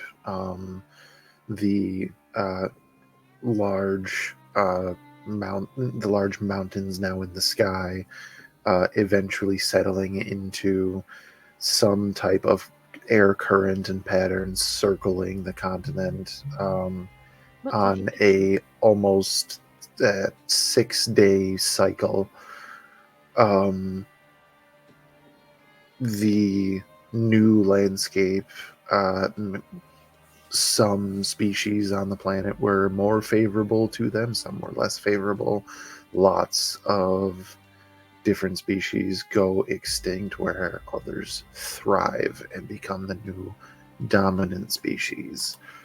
In particular, the Kruthic along the sands being voracious carnivorous hunters burrowing under the sand. Not to mention now moving up from the deep caves of the world below, the Thrycreen now in still subterranean kingdoms that they're able to extend their reach from where they once were before Landros's folly. All right. Is there like a torch or something in this area, or like a little fireplace? Candle? Okay, Yeah. that works. Still So, light outside. well, Xanthi is going to reach into her trunk and pull out some pieces of scrap paper, and she is going to take her dagger and run it over the top of the candle to where it makes soot, and she's going to take that soot. And now, I'm guessing these manuscripts are handwritten. Yeah.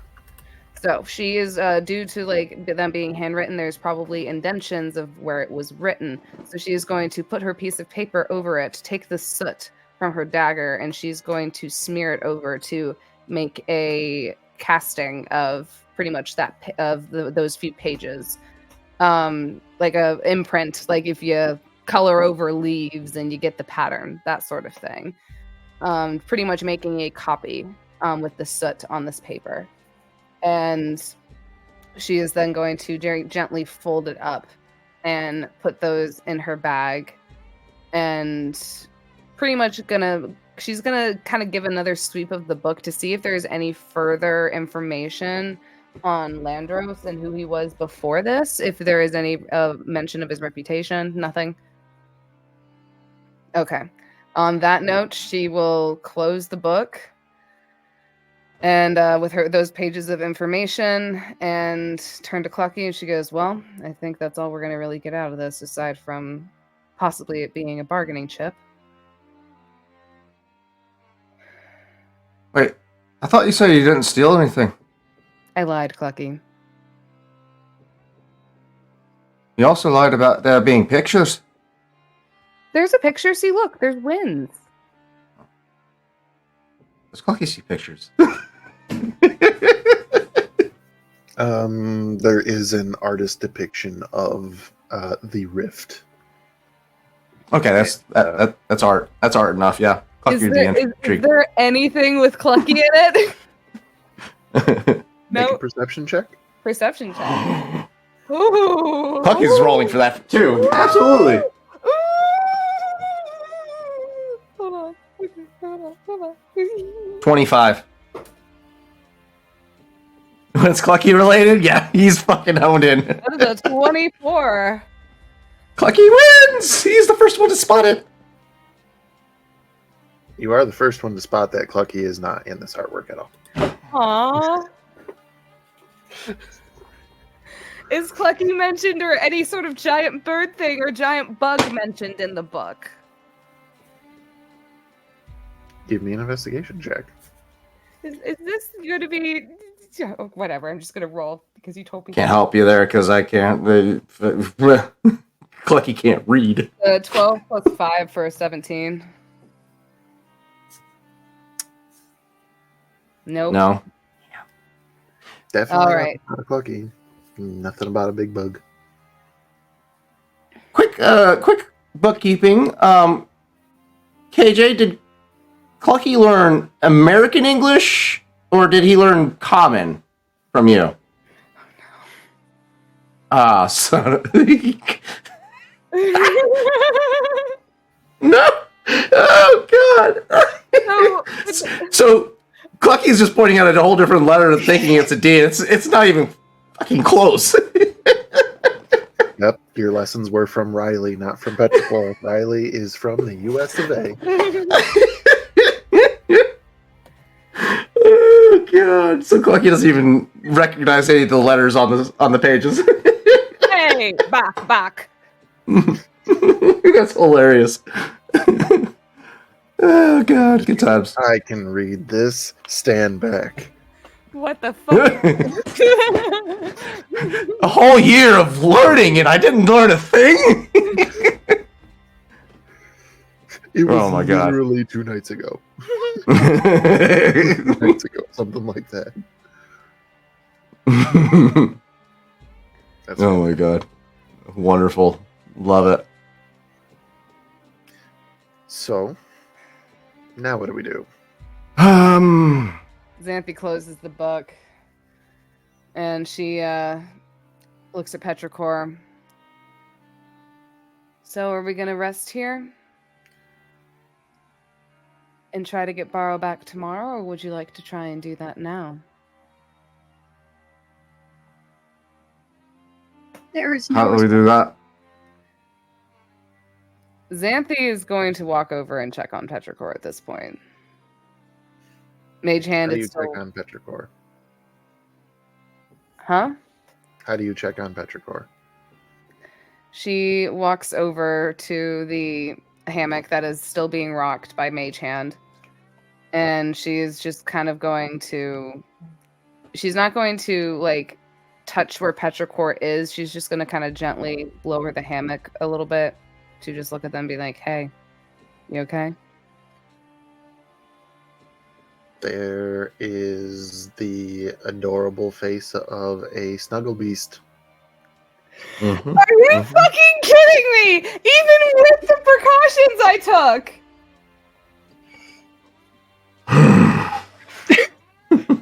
The rolls are accounted for.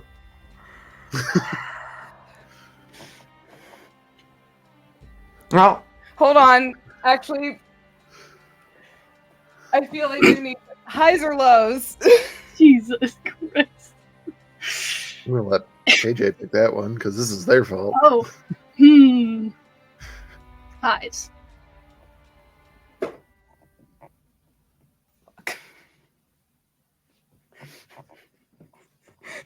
Shit. So what's Xanthi's reaction? let's go get drunk. So, that was a nat one. Oh no. Which is not high. It is not a high. Mm-mm. No, he's not. Xanthi, you got... like, if Clucky is watching Xanthi, he sees Xanthi just completely freeze up as she then rocks the fucking hammock against the wall, turns, she goes, get your shit. We're going to the monastery. She grabs the book, goes downstairs, goes to the bar, slams down a fucking gold coin and goes, just give me a fucking small bottle.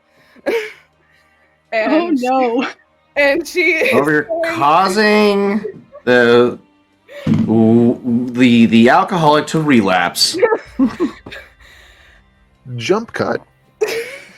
Oh no. Borrow. You are, for lack of a better term, carried deeper into the monastery. You know that there's nothing like a jail or holding cell, really, or anything like that in this monastery, but you do know that if need be, not that in your time there they ever did need be, as best as they could come up with, there is a section of the storage area in the basement level of the monastery that does have lock and key on it and is relatively empty enough that they could put somebody in there. And that is where they bring you. Before having you enter this room, they do search your person. They take any weapons that Barrow has, including the Dragon Slayer katana, Barrow's staff, and the plethora of darts that he has, and whatever else might be considered dangerous. Anything that could be considered anything, basically, they're leaving him his clothes. And by nature of what they are and how they pretty much just look religious, they do leave you the red cord wraps that you have that are effectively bracers of defense. Smash. It is also during this search that they find little guy. And one of them just asks you, "Who's this?" Smaller a lot than a who? Look, you're not there. It's just a little companion I found, I suppose. I hope you don't bring any harm to them. They just kind of look at you, and then at little guy, and then at you, back at little guy. Little guy licks his eyeball. And after a pause, seeing that, this person looks back at you and goes, "What does he eat?" Insects.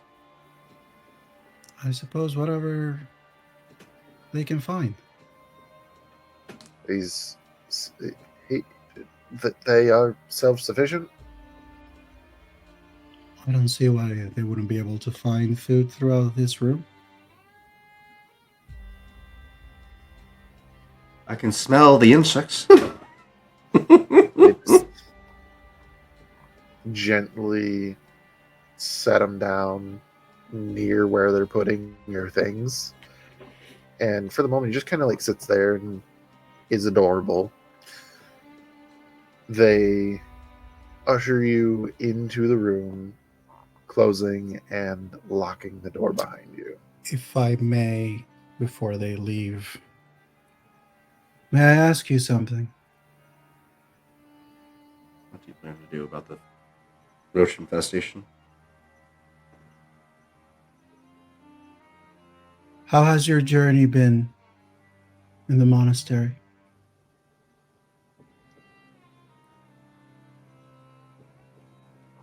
Let's find out what kind of person this is.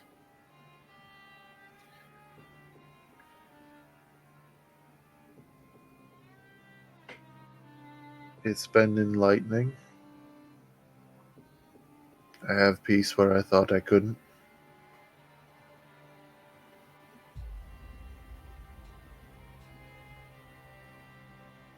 It is a shame that peace was broken today here.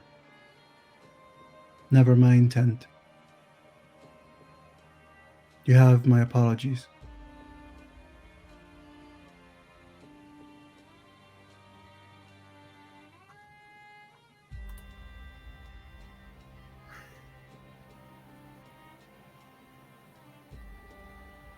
I don't know why Master Zerk did what he did. I just hope that he does have his reasons.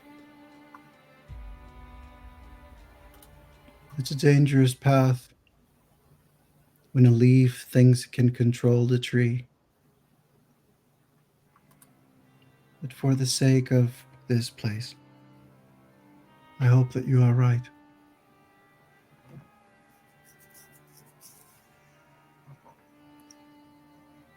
The Master is stern, stoic, even. Very firm in his beliefs.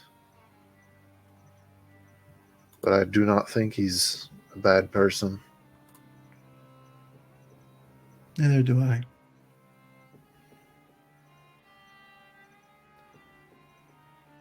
Do you know why he did this to you?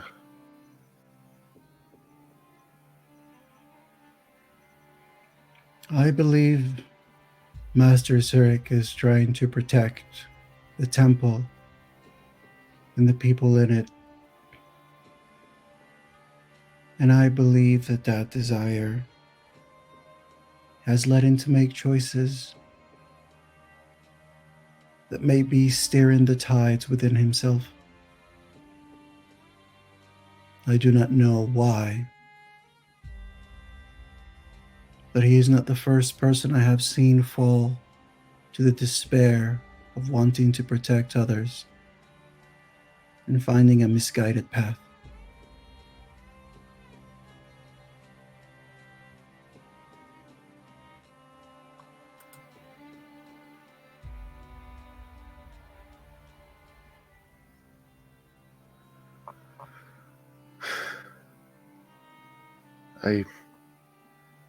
I hope everything goes well and that we can let you go soon. Good night. And he closes the door, May the wind keep locking you. it.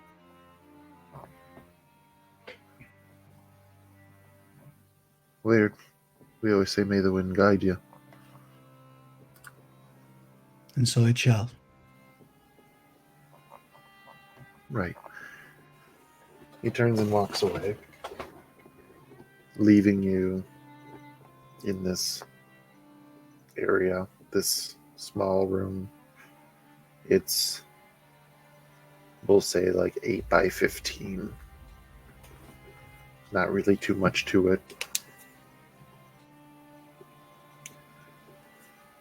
What is Barrow's thought process, his reaction to being locked up?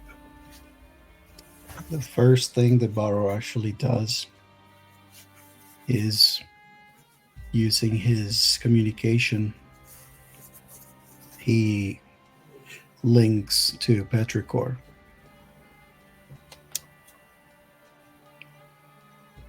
And you just hear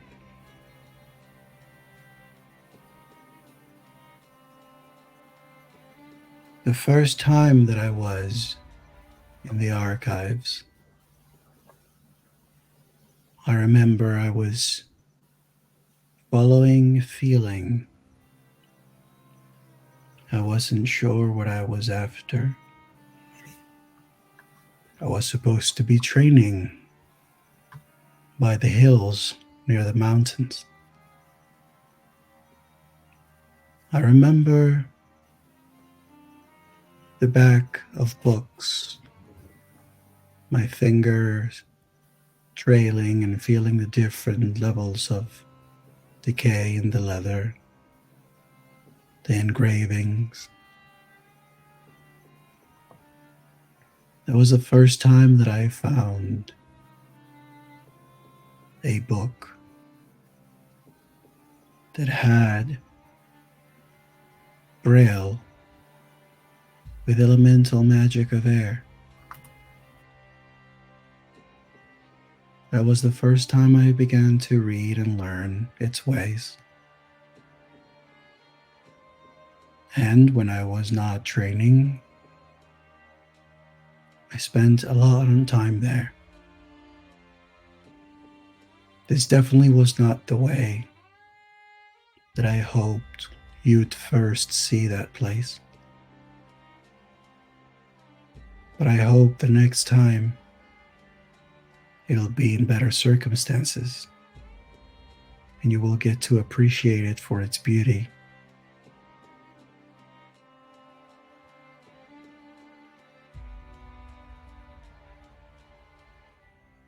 I am coming back, little one. I made you a promise.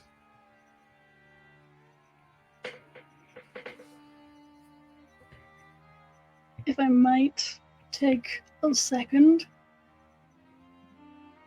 I don't know if Barrow would have noticed this, because I don't know exactly how these work. But as soon as Petrichor started to hear you talk to them, they took off the earring.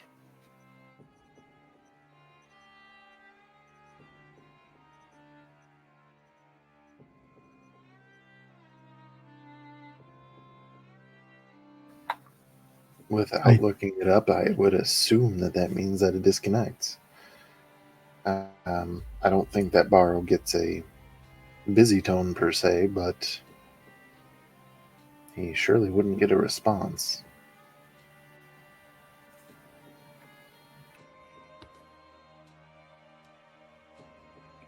I say Barrow, sensing no response, feeling as if there is not really like energy connecting through.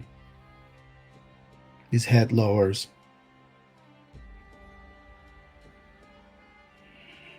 He sort of becomes very aware of the binds on his body, the place where he's seated, the closed room.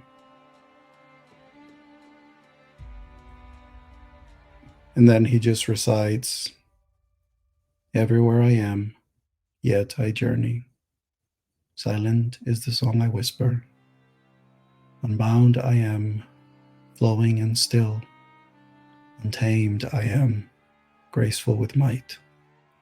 As the wind I am, as the wind I remain. Everywhere I am, everywhere I am."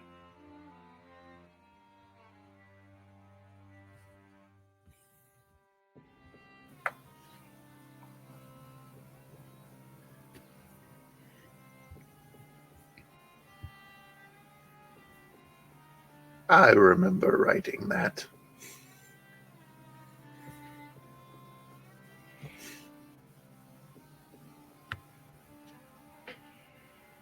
Barrow hears from a corner of the room.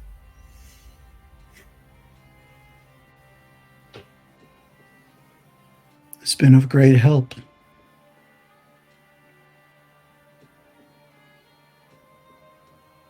Apparently not too much help. You're locked in a basement. I'm speaking to you. Yes. Then it cannot be that bad. I guess that would depend on the nature of the conversation.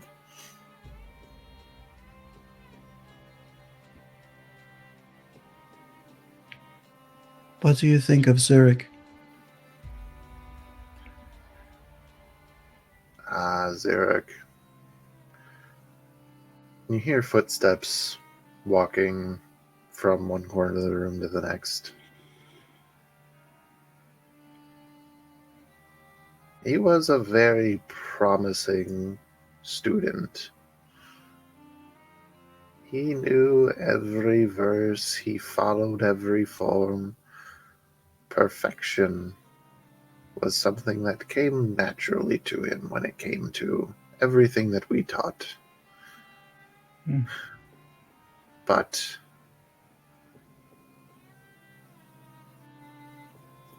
you can almost hear the shrug. I guess he just doesn't get it.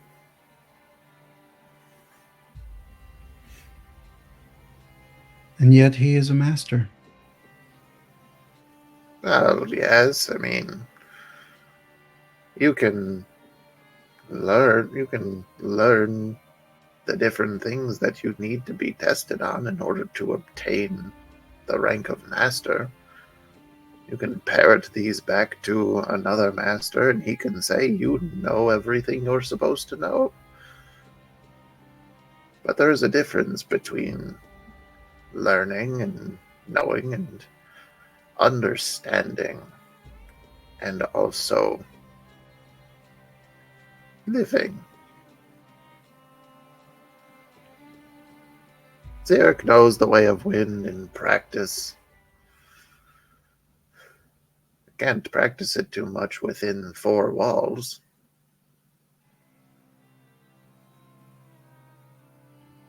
like to help him. I think you had the chance. I think you should have hit him. I think that would have just proven his own point even further. But it would have been hysterical. I said I'd like to help him, not amuse you. Yeah. Regardless.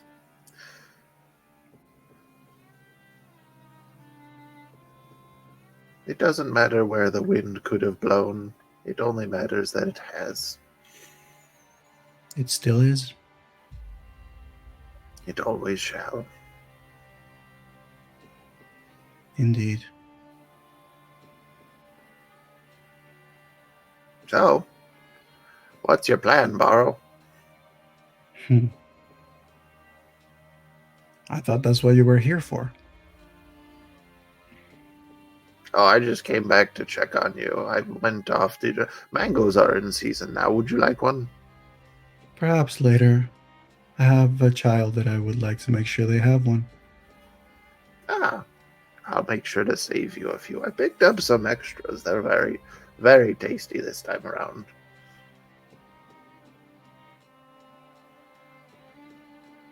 We almost lost them, you know. That Feywild plague. I remember it well. Most don't.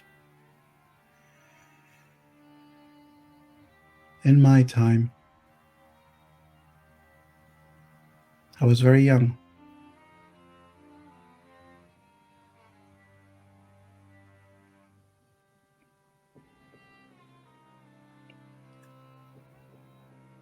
I don't know what to do, Master.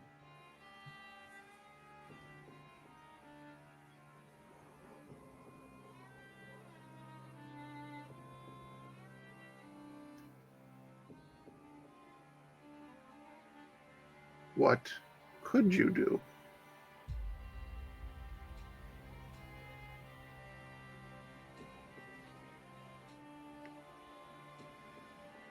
The paths are many.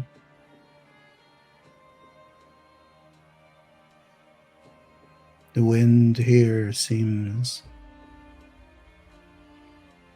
restless. And I cannot force people to be as serene as I am. It's hard to make them understand sometimes. I fear that I am currently losing what I'm trying to protect.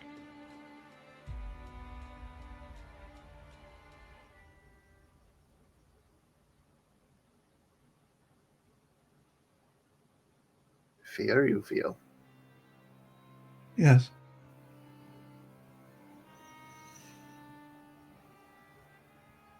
Fear is dangerous.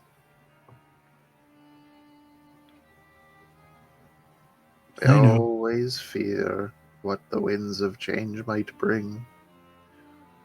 But it takes courage to ride out that fear and follow it where it's going to go.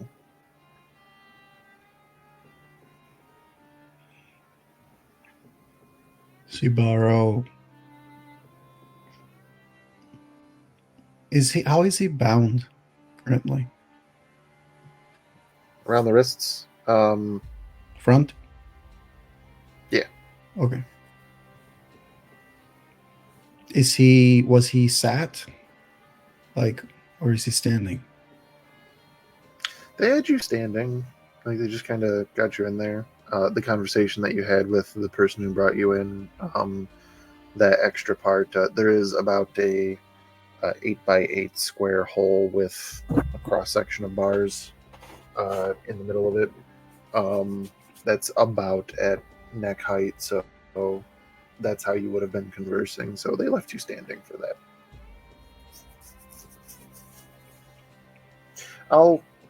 I'll amend something to sort of retcon something earlier. Once you're in there, they did remove the restraints from your legs so that you could walk, but your hands still remain bound. I would say that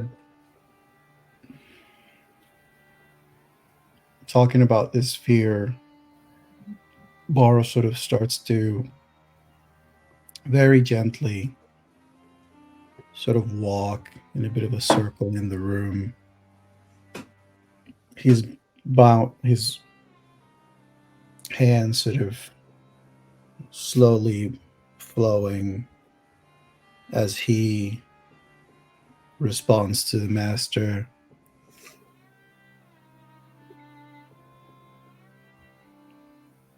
If I am to go through the fear,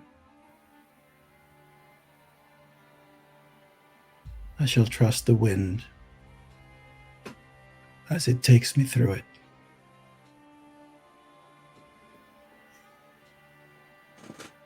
That's the spirit.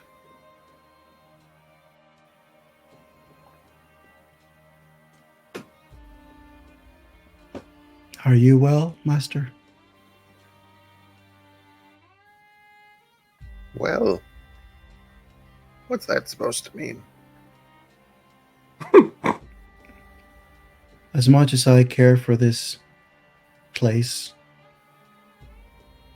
this is not the place that I saw and that I grew up in and I felt grow with me. Yet I believe it might have been yours. I guess I just wonder if you are well with how things are unfolding.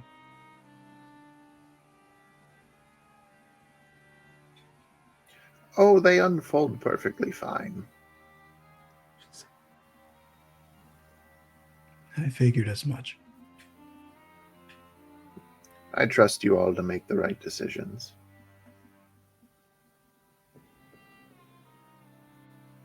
I trust.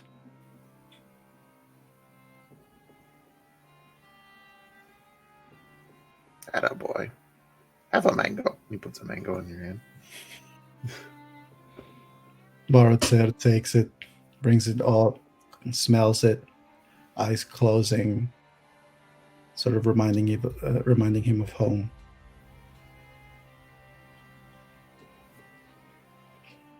Thank you, mister. You're most welcome. There's more where that came from. If you can figure out how to get out of here.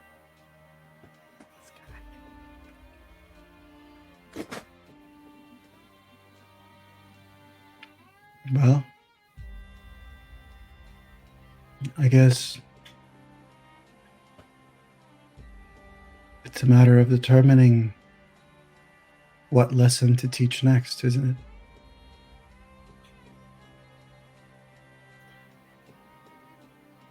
I guess. There are many lessons that could be taught here.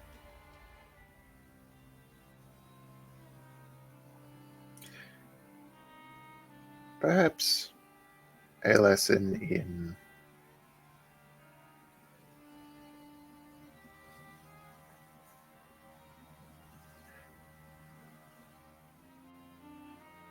patience. A lesson in trust, like we said.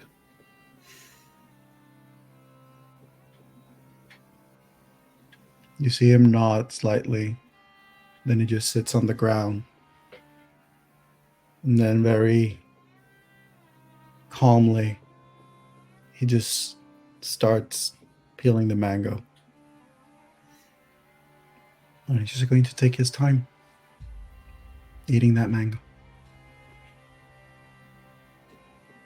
Ooh. Sensually? Why? There's no eating a mango quietly. Like, I'm just imagining just empty cell, just. Sensual with it. Well, all this being said, Baro, good luck.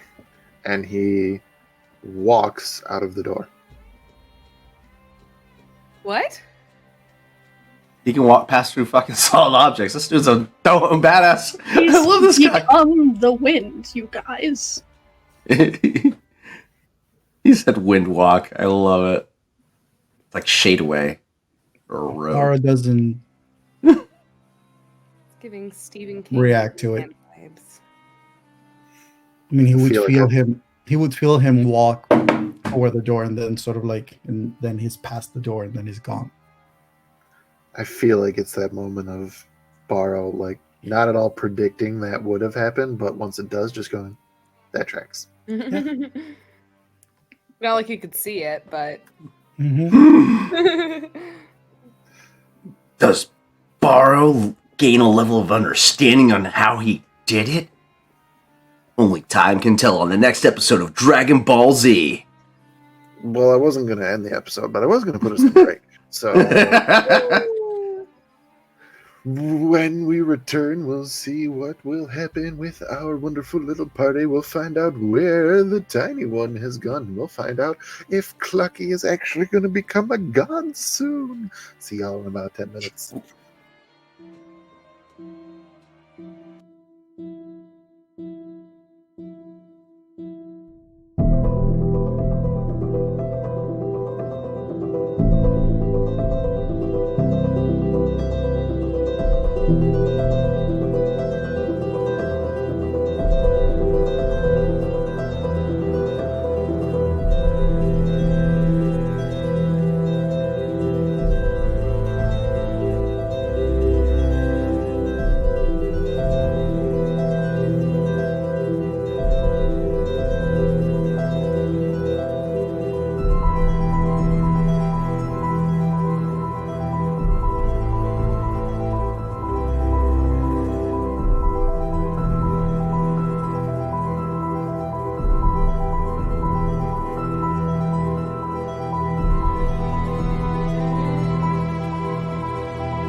And welcome back.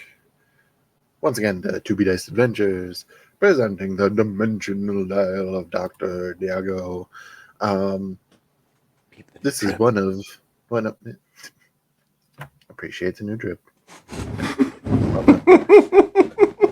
This is one of our many shows that we put on with 2B Dice Adventures. We also, on Thursday, much of a day like tomorrow, have Tales of Vauden, our wonderful, wonderful high fantasy slash piratey slash, find the MacGuffin game that we have going on there.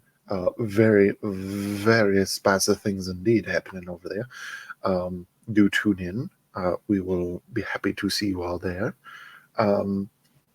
Still in the ever-going fight against the BBEG of the scheduling monster to try to get the Sunday game going for our grand finale. Don't worry. It's okay. We're going to make it happen.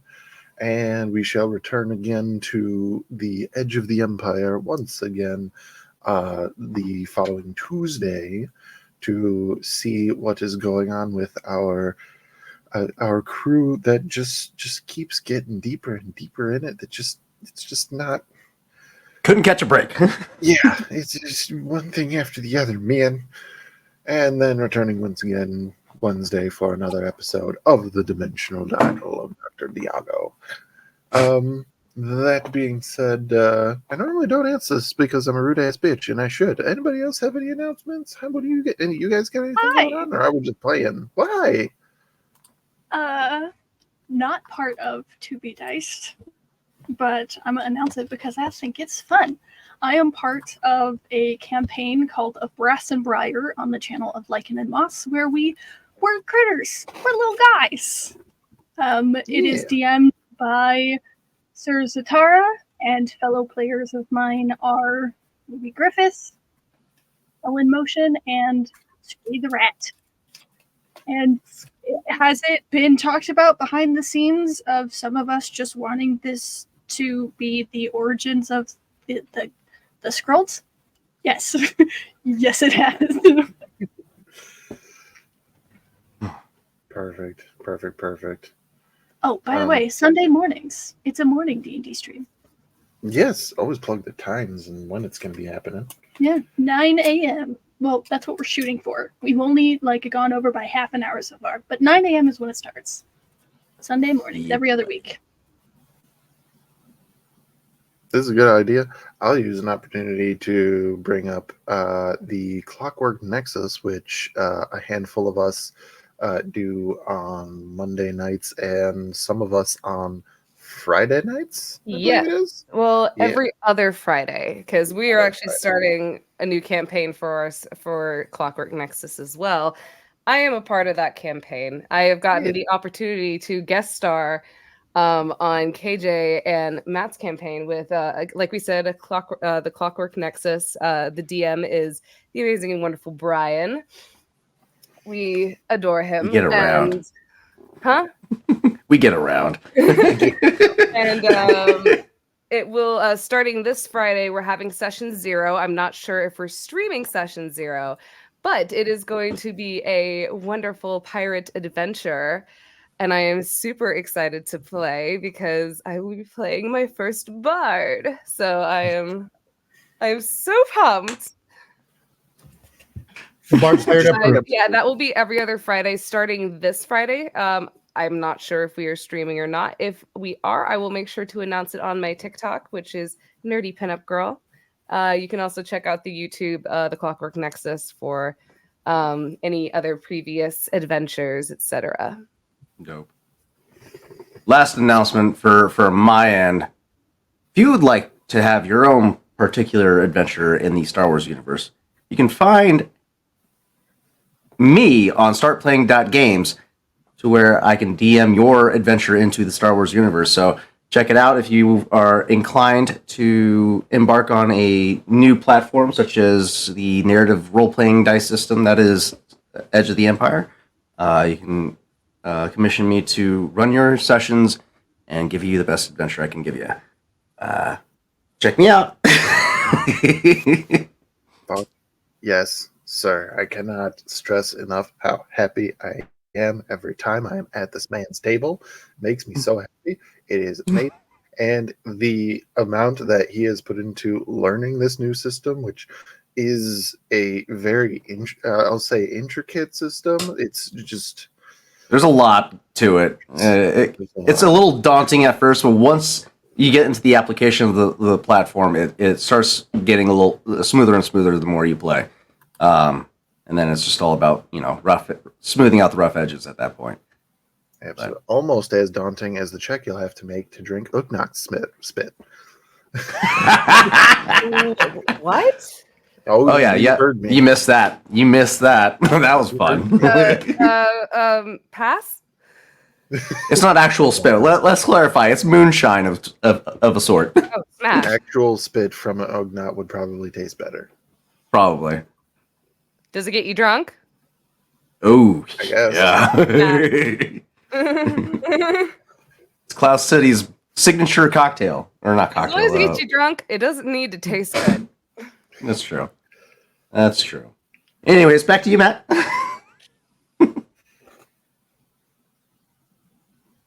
Leaving time just in case. All right. Okay. Okay. On with the proverbial chlorophyll. Oh, I do have one question. Did No, Oogway we're just done. admit? Did Oogway actually say windwalk as he walked past through the door? Is that what I heard? That's not what I heard? Okay. I swear he said, okay, windwalk, and then he just passes through a door. I'm like, that is a he said baller. In the Oh, words, good luck. in the words of Grendel, he went whoosh.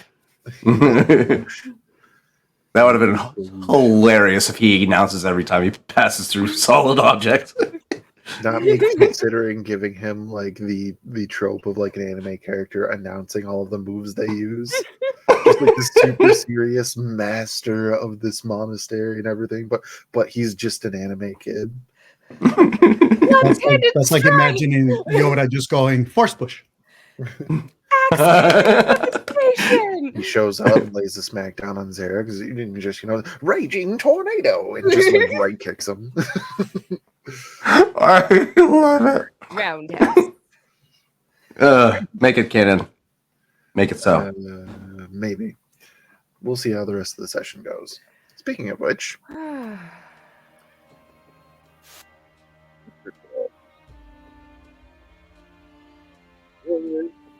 Sounded like a would robot. There we go. oh, sorry, I forgot I pushed play. The music situation, yeah. Yeah. Petrichor.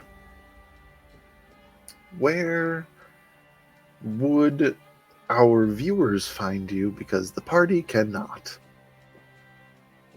The viewers would find Xanthi and Clucky exiting the room, and as the door closes, the camera would pull out of the window and up to the roof, finding Petrichor, knees tucked up to their chest, just hugging their legs, staring out into the horizon. I figured that. Clucky wouldn't have figured that because that's not his forte. So Xanthi, bottle in hand, Clucky, I'm guessing is following behind. He doesn't want to get left alone in the fight.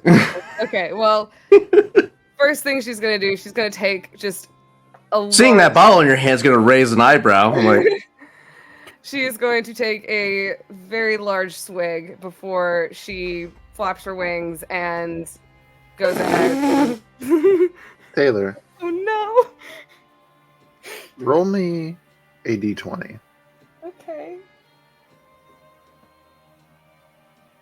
I've already decided the possible outcomes in my head. oh dear. That's a 13. You take this bottle, it just right from the bottle is what you're going for?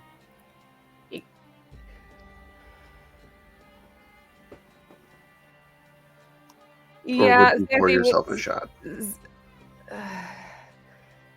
Considering Don't be a Xanthi- barbarian. Xanthi, considering Xanthi, because like normally she probably would have taken up the little cup that Petrichor made them, and would have used it. But the baby is missing, so Xanthi just takes a swig from the bottle. You go to raise the bottle to your lips, and in the back of your mind, you hear something that makes your skeleton shake. Weak. Oh shit. Oh fuck. He's reaching across the dimensions at this point. God damn. He is a god, so it makes sense.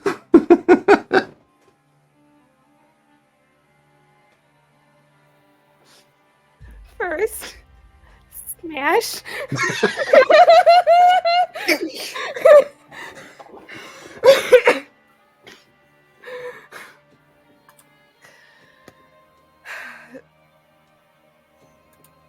Xanthi literally is just paused with this bottle to her lips.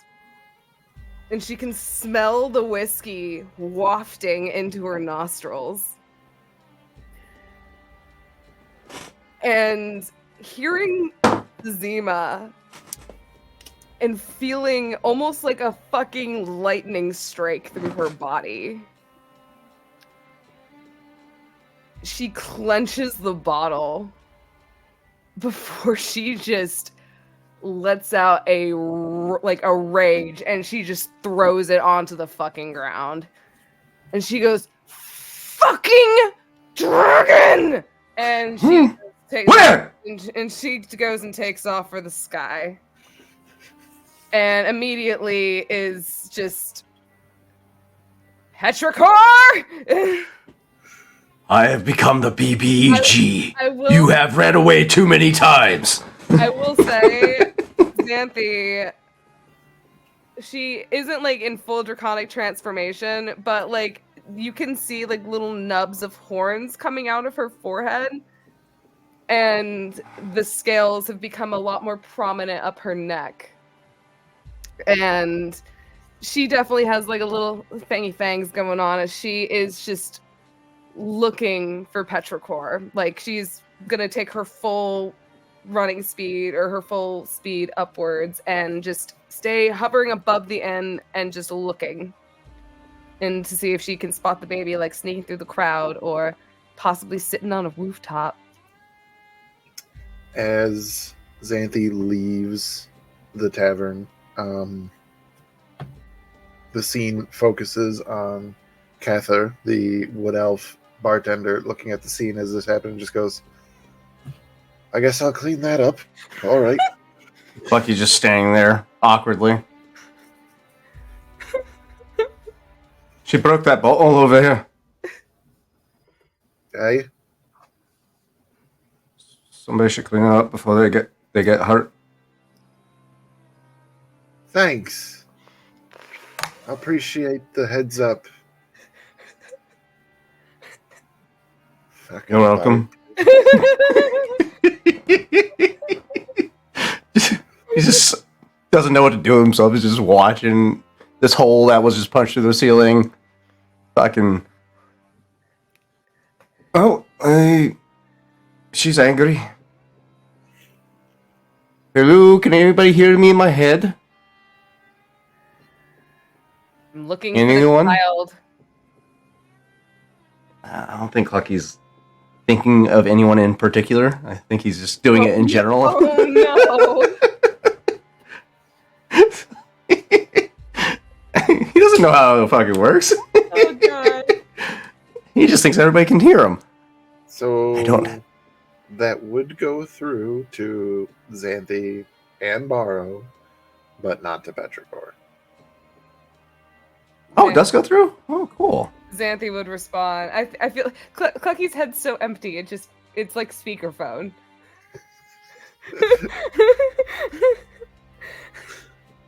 But Xanthi would respond back in her head, just, "I'm looking for the child." You dropped your bottle of that fire water. I know, Clucky. She's like gritting her teeth as she is fucking fiending right now.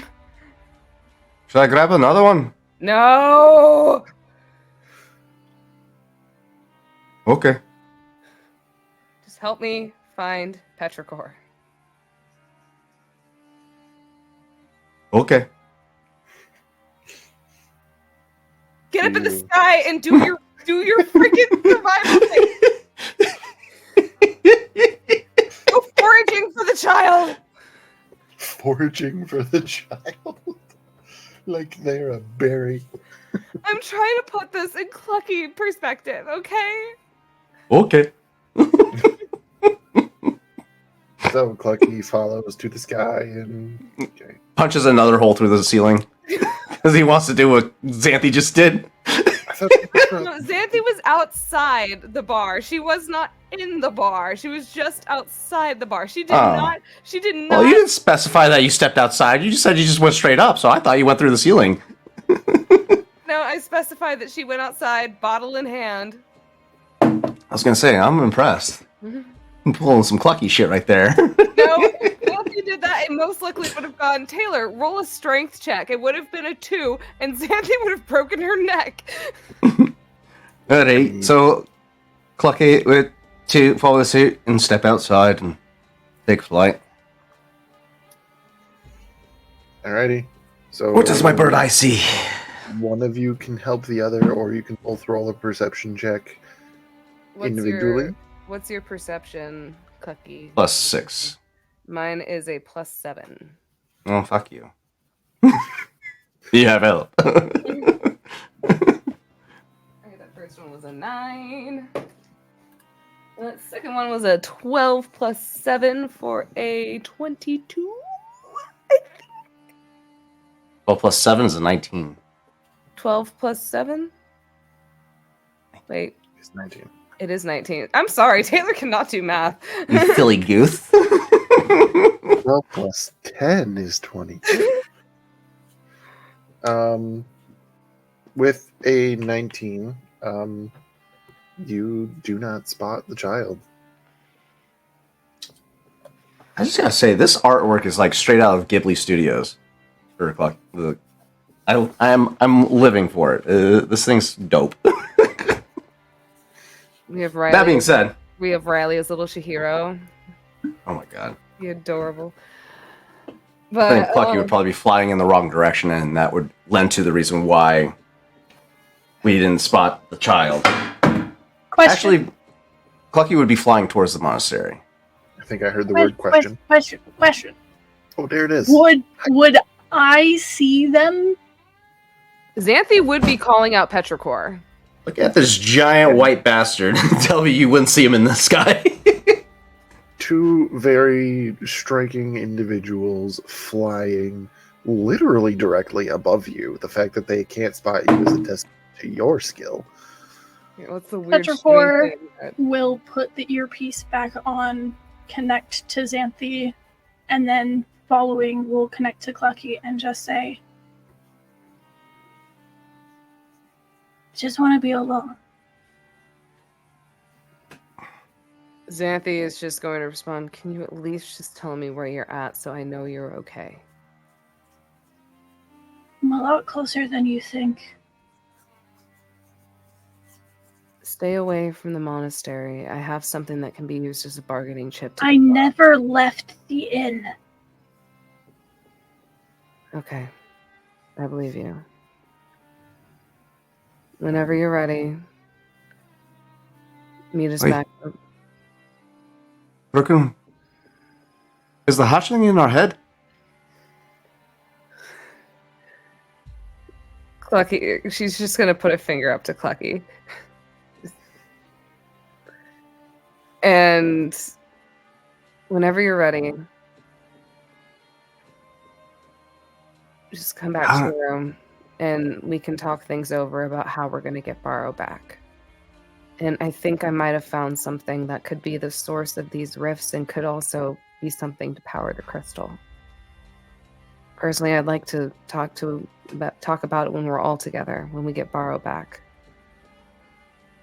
Just Knock whenever you're ready. I'm always here to listen if you need to talk. And with that, she'll turn to Clucky and go, "Are you hungry, Clucky? Let's go get something to eat. Little one will be back soon." Get hungry, I'll go hunt something. The food here is garbage. Clucky, we don't need a hunt right now. We can just get something at the inn.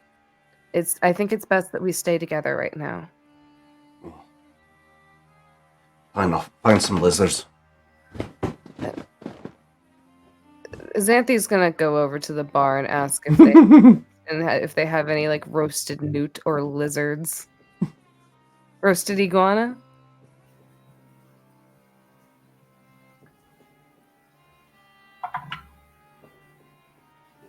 Also, after she apologizes for breaking the bottle in front of the store.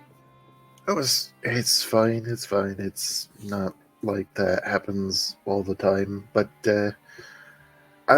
sorry, we don't serve anything reptilian.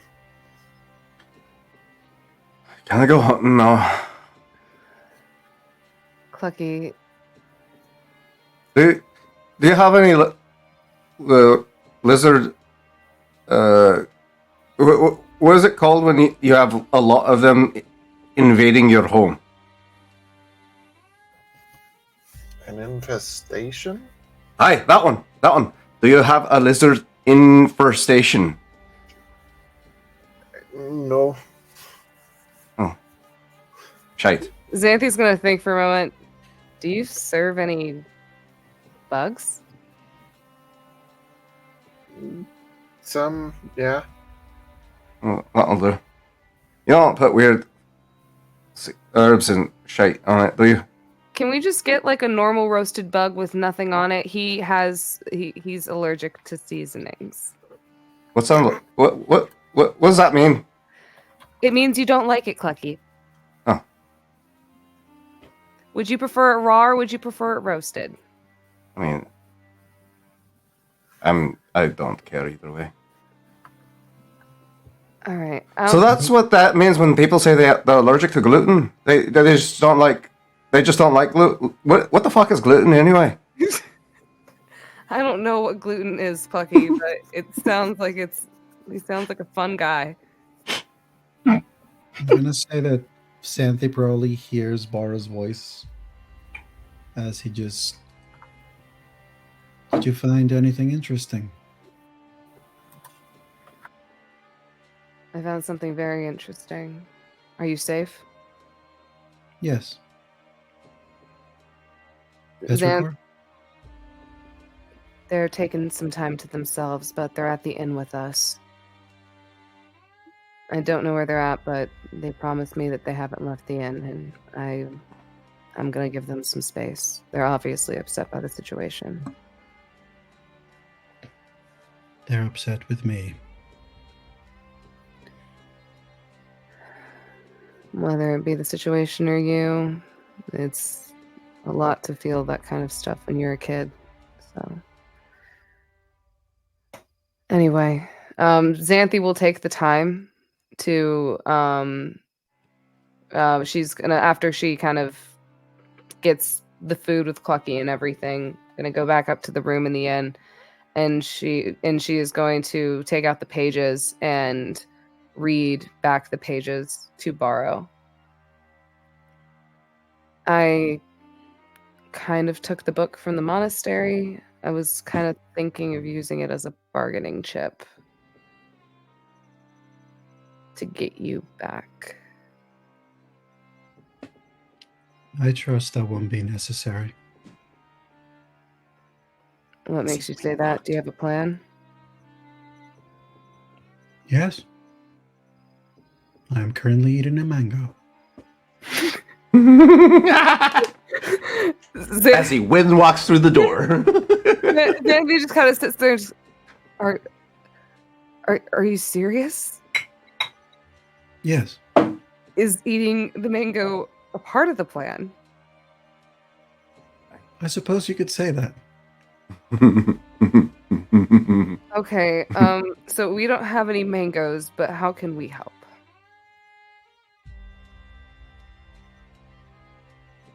Well, you're up Shit's Creek. You need a mango. It doesn't work unless you have a mango. um,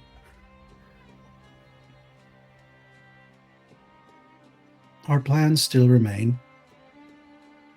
We are meant to help our newfound friends. And currently, I am trying to help the monastery as well. More than a bargaining ship, I think eventually it'd be nice to return the book to the people of the monastery. So are you saying I should just walk in, say, sorry, I stole this? Can I have my friend back? Or should I just say, sorry, I stole this and hand it over while you sit and eat a mango? Well, eventually the mango will run out. God damn it.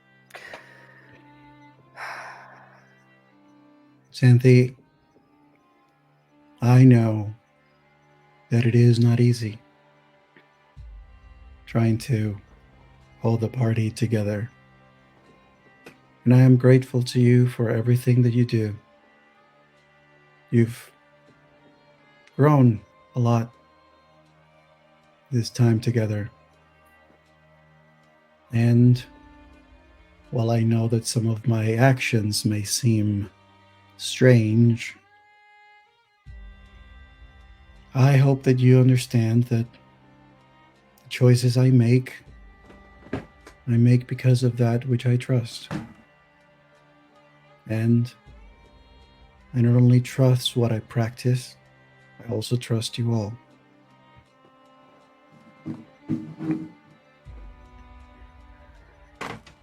You are a strange, blind old man, Barrow. I know. I don't believe in gods or the ways of the wind. I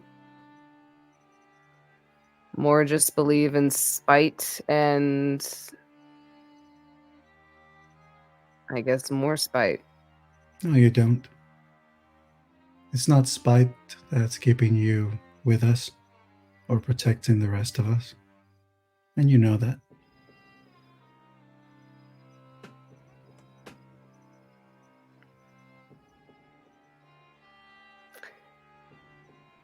She kind of sits there for a moment. It's a lot more complicated than that. Would you say that your care for Petrichor and Riley is complicated? I never had anyone there to save me from the nightmares and the monsters that chased after me. Neither now? Petrichor nor Riley should have to go through any of this, yet they are stuck on this, and the only thing I wish and want to do is make sure that they don't end up like me. And why do you wish that? Because being broken as a child, it's very hard to be put back together. And it was only until recently that I've just managed to be able to put myself back together. And I'm still falling to pieces, even so.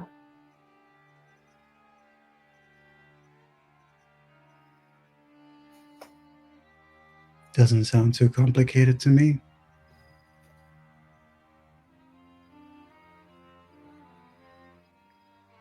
Well, from what you hear from your perspective.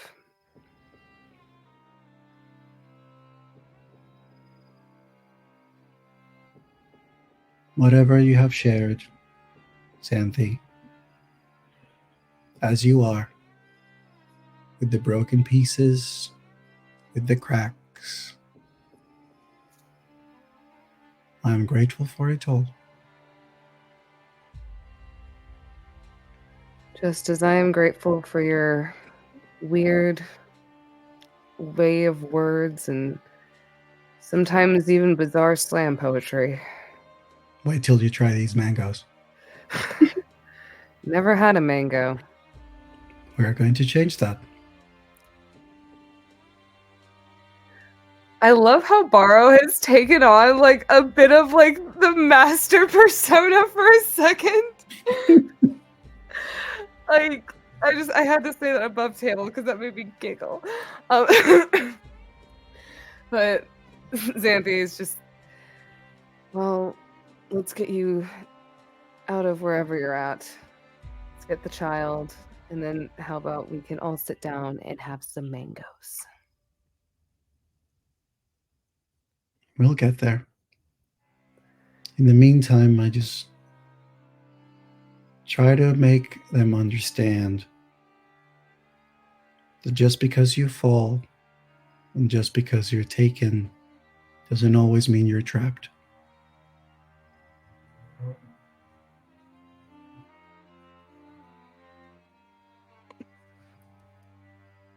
There's a lot of different ways to be trapped, but there's also ways to find a window.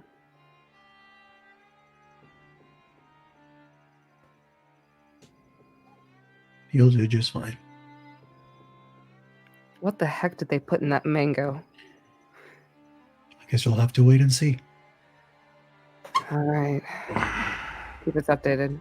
And with that, she's going to just kind of order some more tea, chug the tea to feel something, and just wait for Petrichor to come back while scanning through the book, looking for any other detail, any little thing, just like even like looking under, like if there's any like thing tucked underneath like covers, weird stuff. I don't know. Xanthi is fucking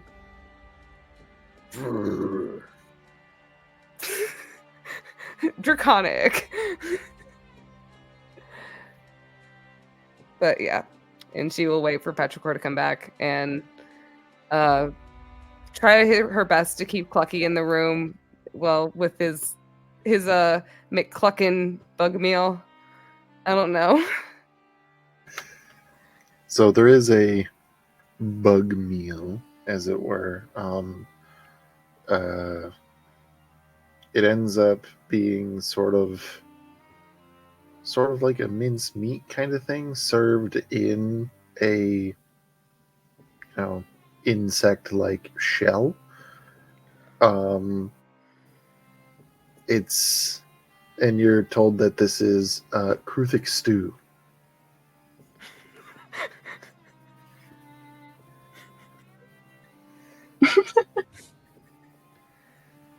Oh, come on, just give it a try.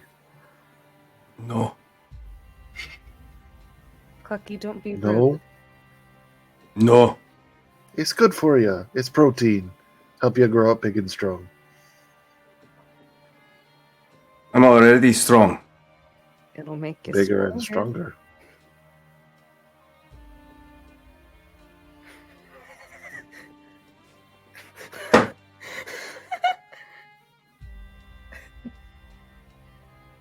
Wisdom. This is a wisdom save, actually. I'm gonna make this a wisdom save. No.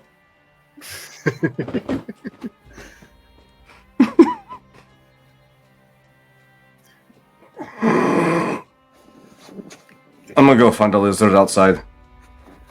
Before you stand up, before you say that, like with that last no that you give, there's a roll of the eyes, and Cathar picks up a spoon, grabs a spoonful, and goes, "Here comes the rock."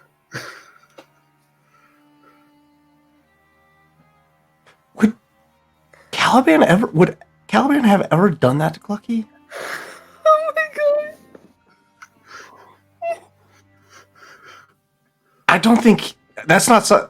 I wouldn't think that was something Caliban would ever fucking do. Too bad. Where, Michael.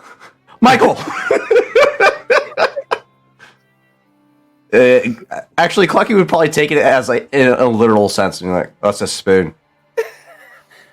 Not right now. Now it's a rock. It's a giant bird that you're gonna eat.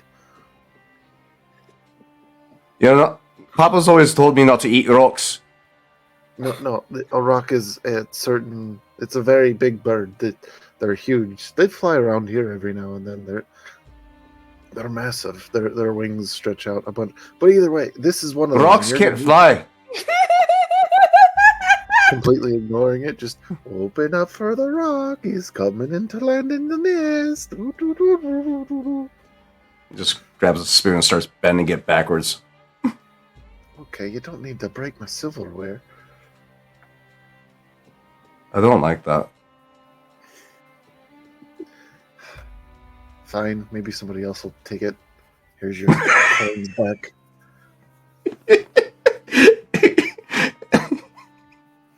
He just doesn't understand. You give a 4-year-old this amount of power and strength, it's going to be very hard to convince him to do stuff. What do you mean you want me to eat broccoli? You eat the broccoli. I want pizza. Yeah, no, he at that point, yeah, he just gets up, feeling frustrated, is looking for like the biggest person in this bar at this point.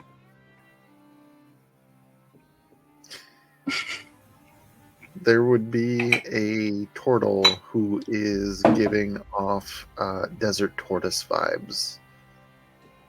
Is it an old man? It's a turtle. They're all old men. Oh my god.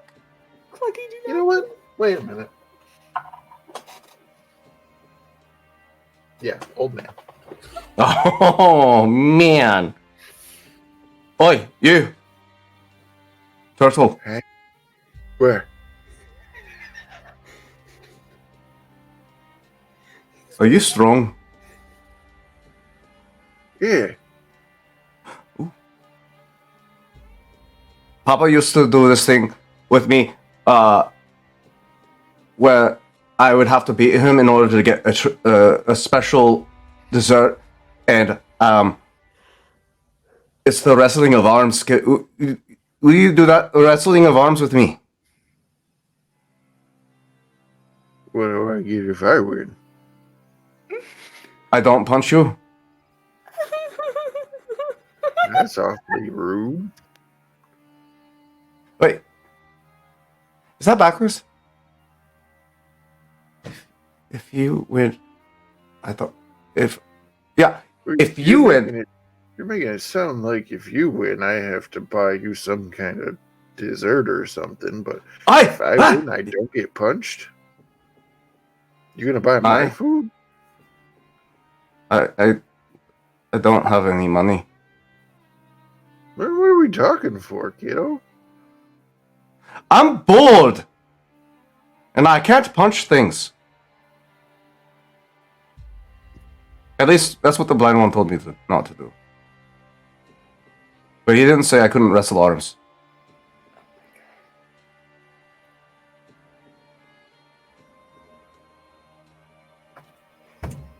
Alright! Elated enthusiasm. He sits down like breakneck speed and just locks arms with this guy. Is Clucky being super loud because to where Xanthe can hear this from the room? Clucky doesn't have a volume selector I've never heard switch. Clucky whisper. Yeah, this dude's always loud. I guess this would be like a DM question. Would Xanthe be able to hear this commotion from the room? People can hear the conversations that Clucky has with the spy's murmur. He's that loud. Exactly. Okay. There's no such thing as a quiet conversation with Clucky. Okay, so Xanthe at this point, upon hearing Clucky, she just hears, "I'm bored," and she literally just looks up from her book, puts her cup of tea down, closes the book, puts it in her pack, and just starts going downstairs, fingers crossed, praying that Clucky is not about to fucking suplex somebody in the bar. Well, I guess time will tell. If you wanna beat me roll too many an times, athletic check? Clucky, what are let's you doing? go. Currently, probably in the middle of a very intense arm wrestling battle. This is going to be the first to 3 wins. Ooh. 24. Oh, that's a lie. 22. That's 1 win for Clucky as you start to push his hand back, and he's just kind of nodding. Pretty strong, kid. So that's all me. This one. 15.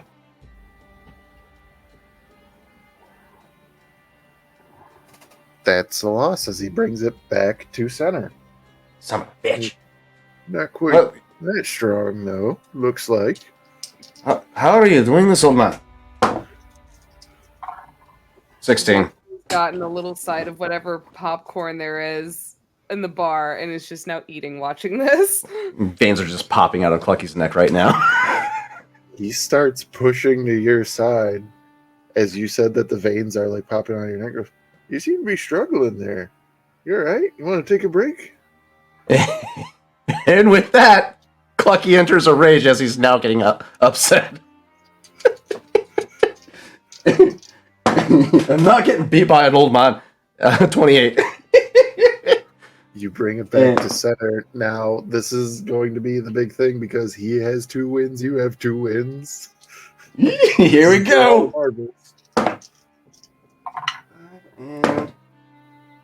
I just rolled 5 twice, you motherfucker. 16. How do you want to do this? Please do not break the old man. Well, his hands were... perspective. He got a 14. Whew, that was close. I think Clucky gets a little... with his rage going off, he gets a little too fucking into it at towards that over the... and gets over the top and just drives his arm through the table itself. Not like... with the angle of his knuckles going over top, it would have protected the turtle's hand from taking too much of the brunt damage, so it's mostly Clucky just punching his way through this table. But he gets to that point. I'll say less you go through the table and break it, but more so you hit hard enough. Like, it's not a table with 4 legs. It's got the center post and then the flat. You kind of hit hard enough that you cause the table to go over. I like it. I win! I win! Not Job, bad. Clucky. Not bad, kiddo. He's kind of like stretching his arm out and picks the table back up, puts it down. Alrighty. You want to split a dessert? You know what? Let's get it. And just orders like it's like a cookie the size of a dish plate. Clucky, what do you say to the nice old man?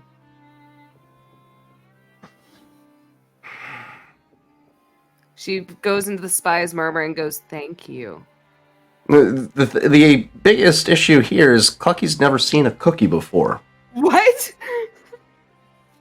He's been living with Caliban for the past 4 years, and you guys are his first interaction with the outside world. This is his first time seeing a cookie. And he's just confused. Like, wait, what the fuck is that?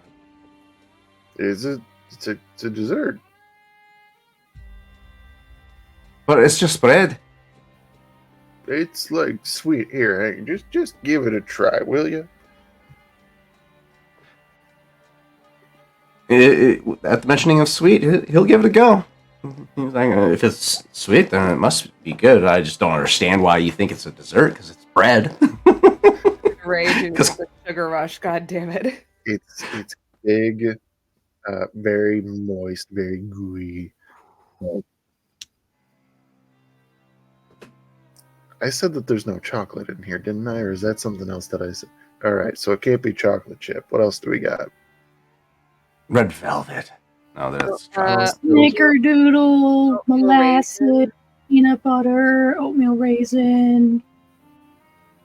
Arakokra. What? It's an Aarakocra cookie, don't you know? It's made out of Aarakocra. I will say raisins would be very common in the desert. as Okay, well, so dehydrated Unpopular- grapes. unpopular opinion. I fuck with oatmeal raisin cookies, so I am not opposed to it. I love them. Childhood memories. Explains everything. I'm indifferent to oatmeal raisin cookies because good fiber, but raisins. Listen, Victor, that just means there's more for me. You don't have to have them. Well, if there's raisins on this cookie, Clucky would probably think they are bugs and would be even more excited to eat that. Alrighty, that's it. It's canon. It's an oatmeal raisin cookie. Yeah, seeing Safe and chicken approved. seeing that. Well, there is eggs in cookies, so You can eat cannibalism. chickens eat eggs all the time. Exactly, cannibalism. Cannibalism. In a form. Nice adventures. Yeah, no.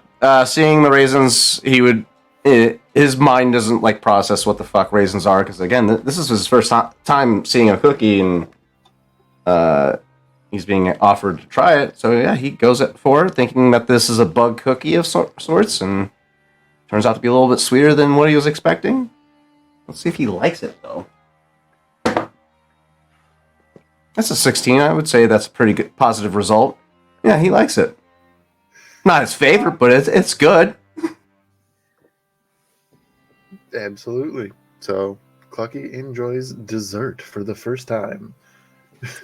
Yeah, no, a cookie as a dessert. That's what we established. A cookie. He's enjoyed cookies. He's going to hear the word cookie now in the future and be like, I've had one of those. Cookie. Cookie? No cookie. Cookie? No cookie. Cookie? No cookie. C. Aww. C is for cookie, Clucky, and also C is for Clucky. Oh, that's a Clucky learns a new word. I will say, after all this chaos has come down, Xanthi will go to the Spice Murmur and just go, just wanted to let you know, Petrichor, I talked with Baro. He's safe and eating a mango? I'll just have a cookie. And Clucky What? just want a cookie. Let's check in with the child. How is your alone time going? Petrichor still hugging their knees.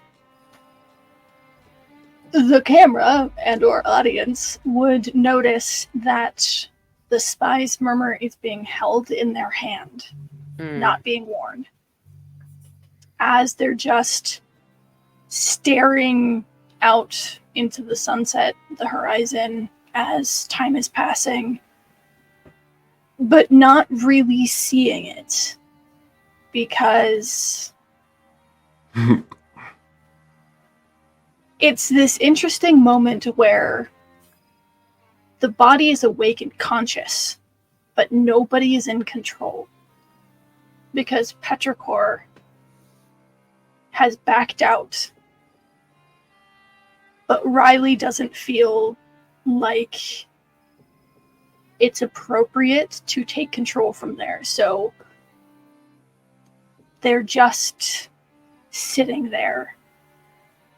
And in the headspace that they share, Riley isn't talking, isn't trying to console Petrichor or talk to them, is just letting them have the space that they asked for. And for those who might not know, I will re-describe what the headspace looks like. It's this almost void-like place with a watery type floor that, as soft waves ripple across it, they carry memories and images from both Petrichor and Riley. But the one thing most prominent is the fact that there is bits and pieces of Riley's home from the Apocalypse Dimension and the laboratory of Dr. Diago's that kind of meld together in places. So there is opportunity for Petrichor to be alone if they want to. And they're just sitting in a corner thinking about everything that's happened since they were discovered at the Prime Dimension and everything that's happened since then. And for the first time, I think, Petrichor is feeling almost a sense of betrayal. Not true betrayal, but something akin to it, where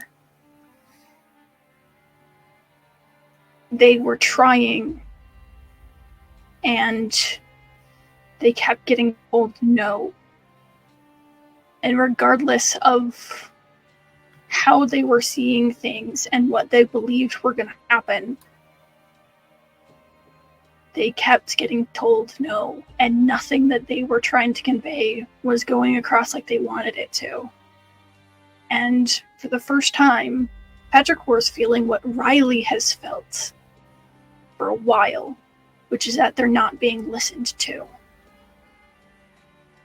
And it's just this interesting headspace that they've never experienced before, of negativity that's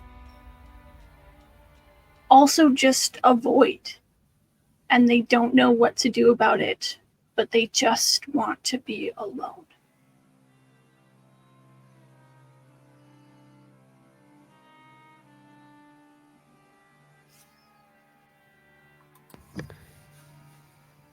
Not hearing a response from Petrichor, Xanthi kind of takes a moment, kind of just looks around, because they said that they never left the inn, and goes back up to the room to check and see if they've gone back to the room at all. And we'll kind of just start asking around, seeing if anyone has seen a small child.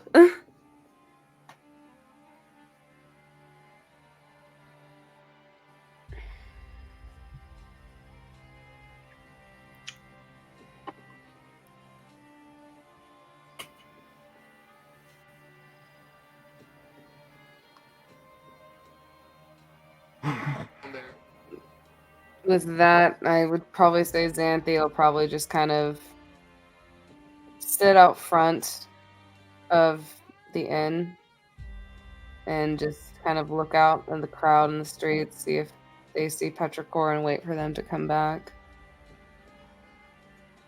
And if they are not back by the time it starts getting dark, Xanthi will start looking for them, probably back in the skies again, depending on how long it is. Because she would be starting to get worried at that point. That's a good point. What time of day is this all going down? Well, they did say they were watching the sunset, but not really watching the sunset. Yeah, so it appears that there was a decent amount of a time skip, but yeah, sunset is what has been established. So if once it starts getting dark, if Petrichor hasn't returned, Xanthi would take for the skies again and just kind of start circling around, seeing if she can spot them.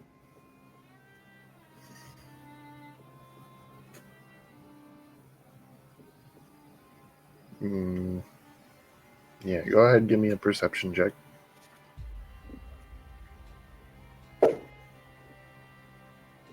This is 16 plus 7 for a 16, 23. You do spot Petrichor on the roof of the inn of the Fat Pilgrim. Xanthi is going to slowly lower herself down beside them and just kind of she's not going to say anything, but she's going to turn and look at them to see if they acknowledge her at all. You've only ever seen them in this state when they're switching, but this seems different. After a bit of silence, Xanthi will probably wave her hand in front of Petrichor. Hey, kiddo? Nothing. She is going to slowly reach out and place a hand on their shoulder. Just giving a gentle shake. Petrichor? Riley?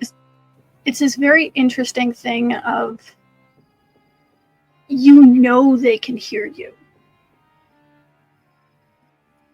but there's no response. Is there any physical reaction of any sort? With that, Xanthi, feeling kind of the cold air of the desert kind of start to roll in, she's going to look at them and, look, you can try to fight me, but something tells me you're probably not going to. She's going to gently scoop up Petrichor, and as long as they don't react, she's going to slowly lower them down to the front door of the inn and carry them inside. And as she is doing this, she will be softly humming to herself the same tune that she was humming to attune to her broom. And she is just going to slowly walk through the tavern, taking just a moment to kind of tap on the table that Clucky's at, to motion for him to follow up to the room. And she's going to continue humming as she carries Petrichor into the room and gently puts them in one of the hammocks and places the snuggle beast in their arms and just kind of gently brushes the top of their head and just continues to kind of just, I would say we would probably be a bit above her height on her head level. So she's just kind of sitting there, just standing as she is just rocking the hammock back and forth, just gently humming, not saying anything, but just trying her best to let them know that they are not alone. They don't have to say anything, but they like, someone is here if they ever, whoever is ready to step out. And she probably won't leave for the rest of the night. And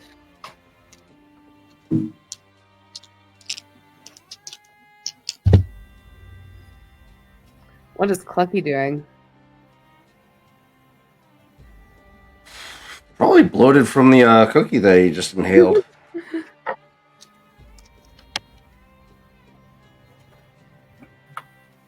So probably also wants to lay down and Yeah, feel like your insides are going to explode. exactly. Alrighty. So we'll call that long rest.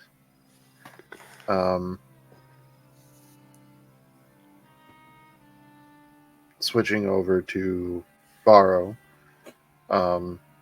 You have no visitors, only somebody that does bring you a meal. But again, you stay in this room.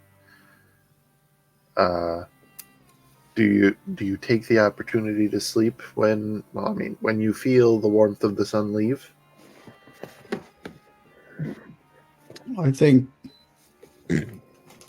Bora will go through various forms of his technique. With his hands bound. Yes. He will basically just keep moving, navigate the space, even the small space, just sort of doing footwork. Okay. And then eventually he just goes back to the ground sitting, and it's mostly meditation, like a meditative state. And I think he just really, to try to focus on, using that lesson, like that request of patience, one of the things that he tries to focus on also is trying to sense the wind that it's probably moving through the creases between the threshold, like the door frame, and like the cracks between the door and the edges of the wall, and just any sense of connection that he can feel within that small space. There is a little bit. There is a window that's kind of higher up But it is much like the viewing hole that's in the door.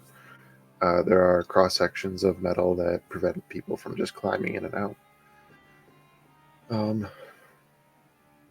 But trying to listen to the feel of the wind, it's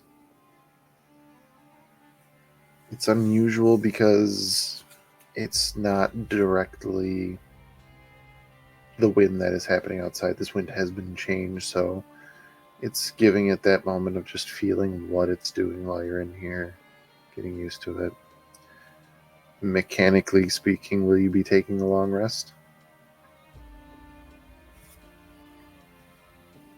Whether or not Borrow sleeps or not, it's Yeah. Yeah. I would say whatever minimal amount of sleep required, he Fair. would do. You awaken the next morning. The warmth of the sun on your face wakes you up. You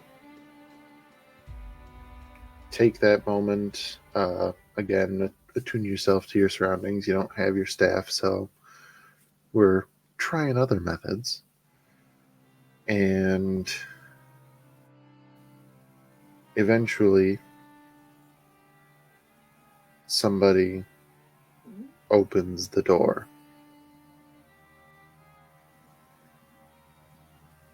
And in walks Master Zurich.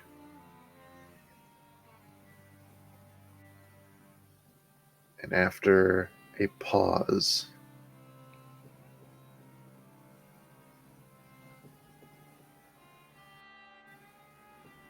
"So are you here to finish your brother's work?"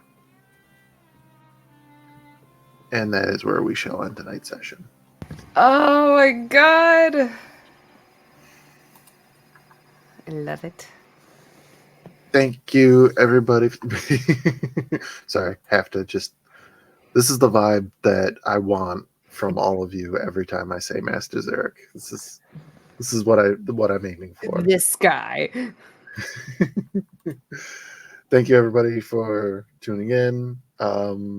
We will continue this next week, picking up, seeing what could possibly come next. But as always, those answers have yet to be diced. Good night, everybody. See you next time.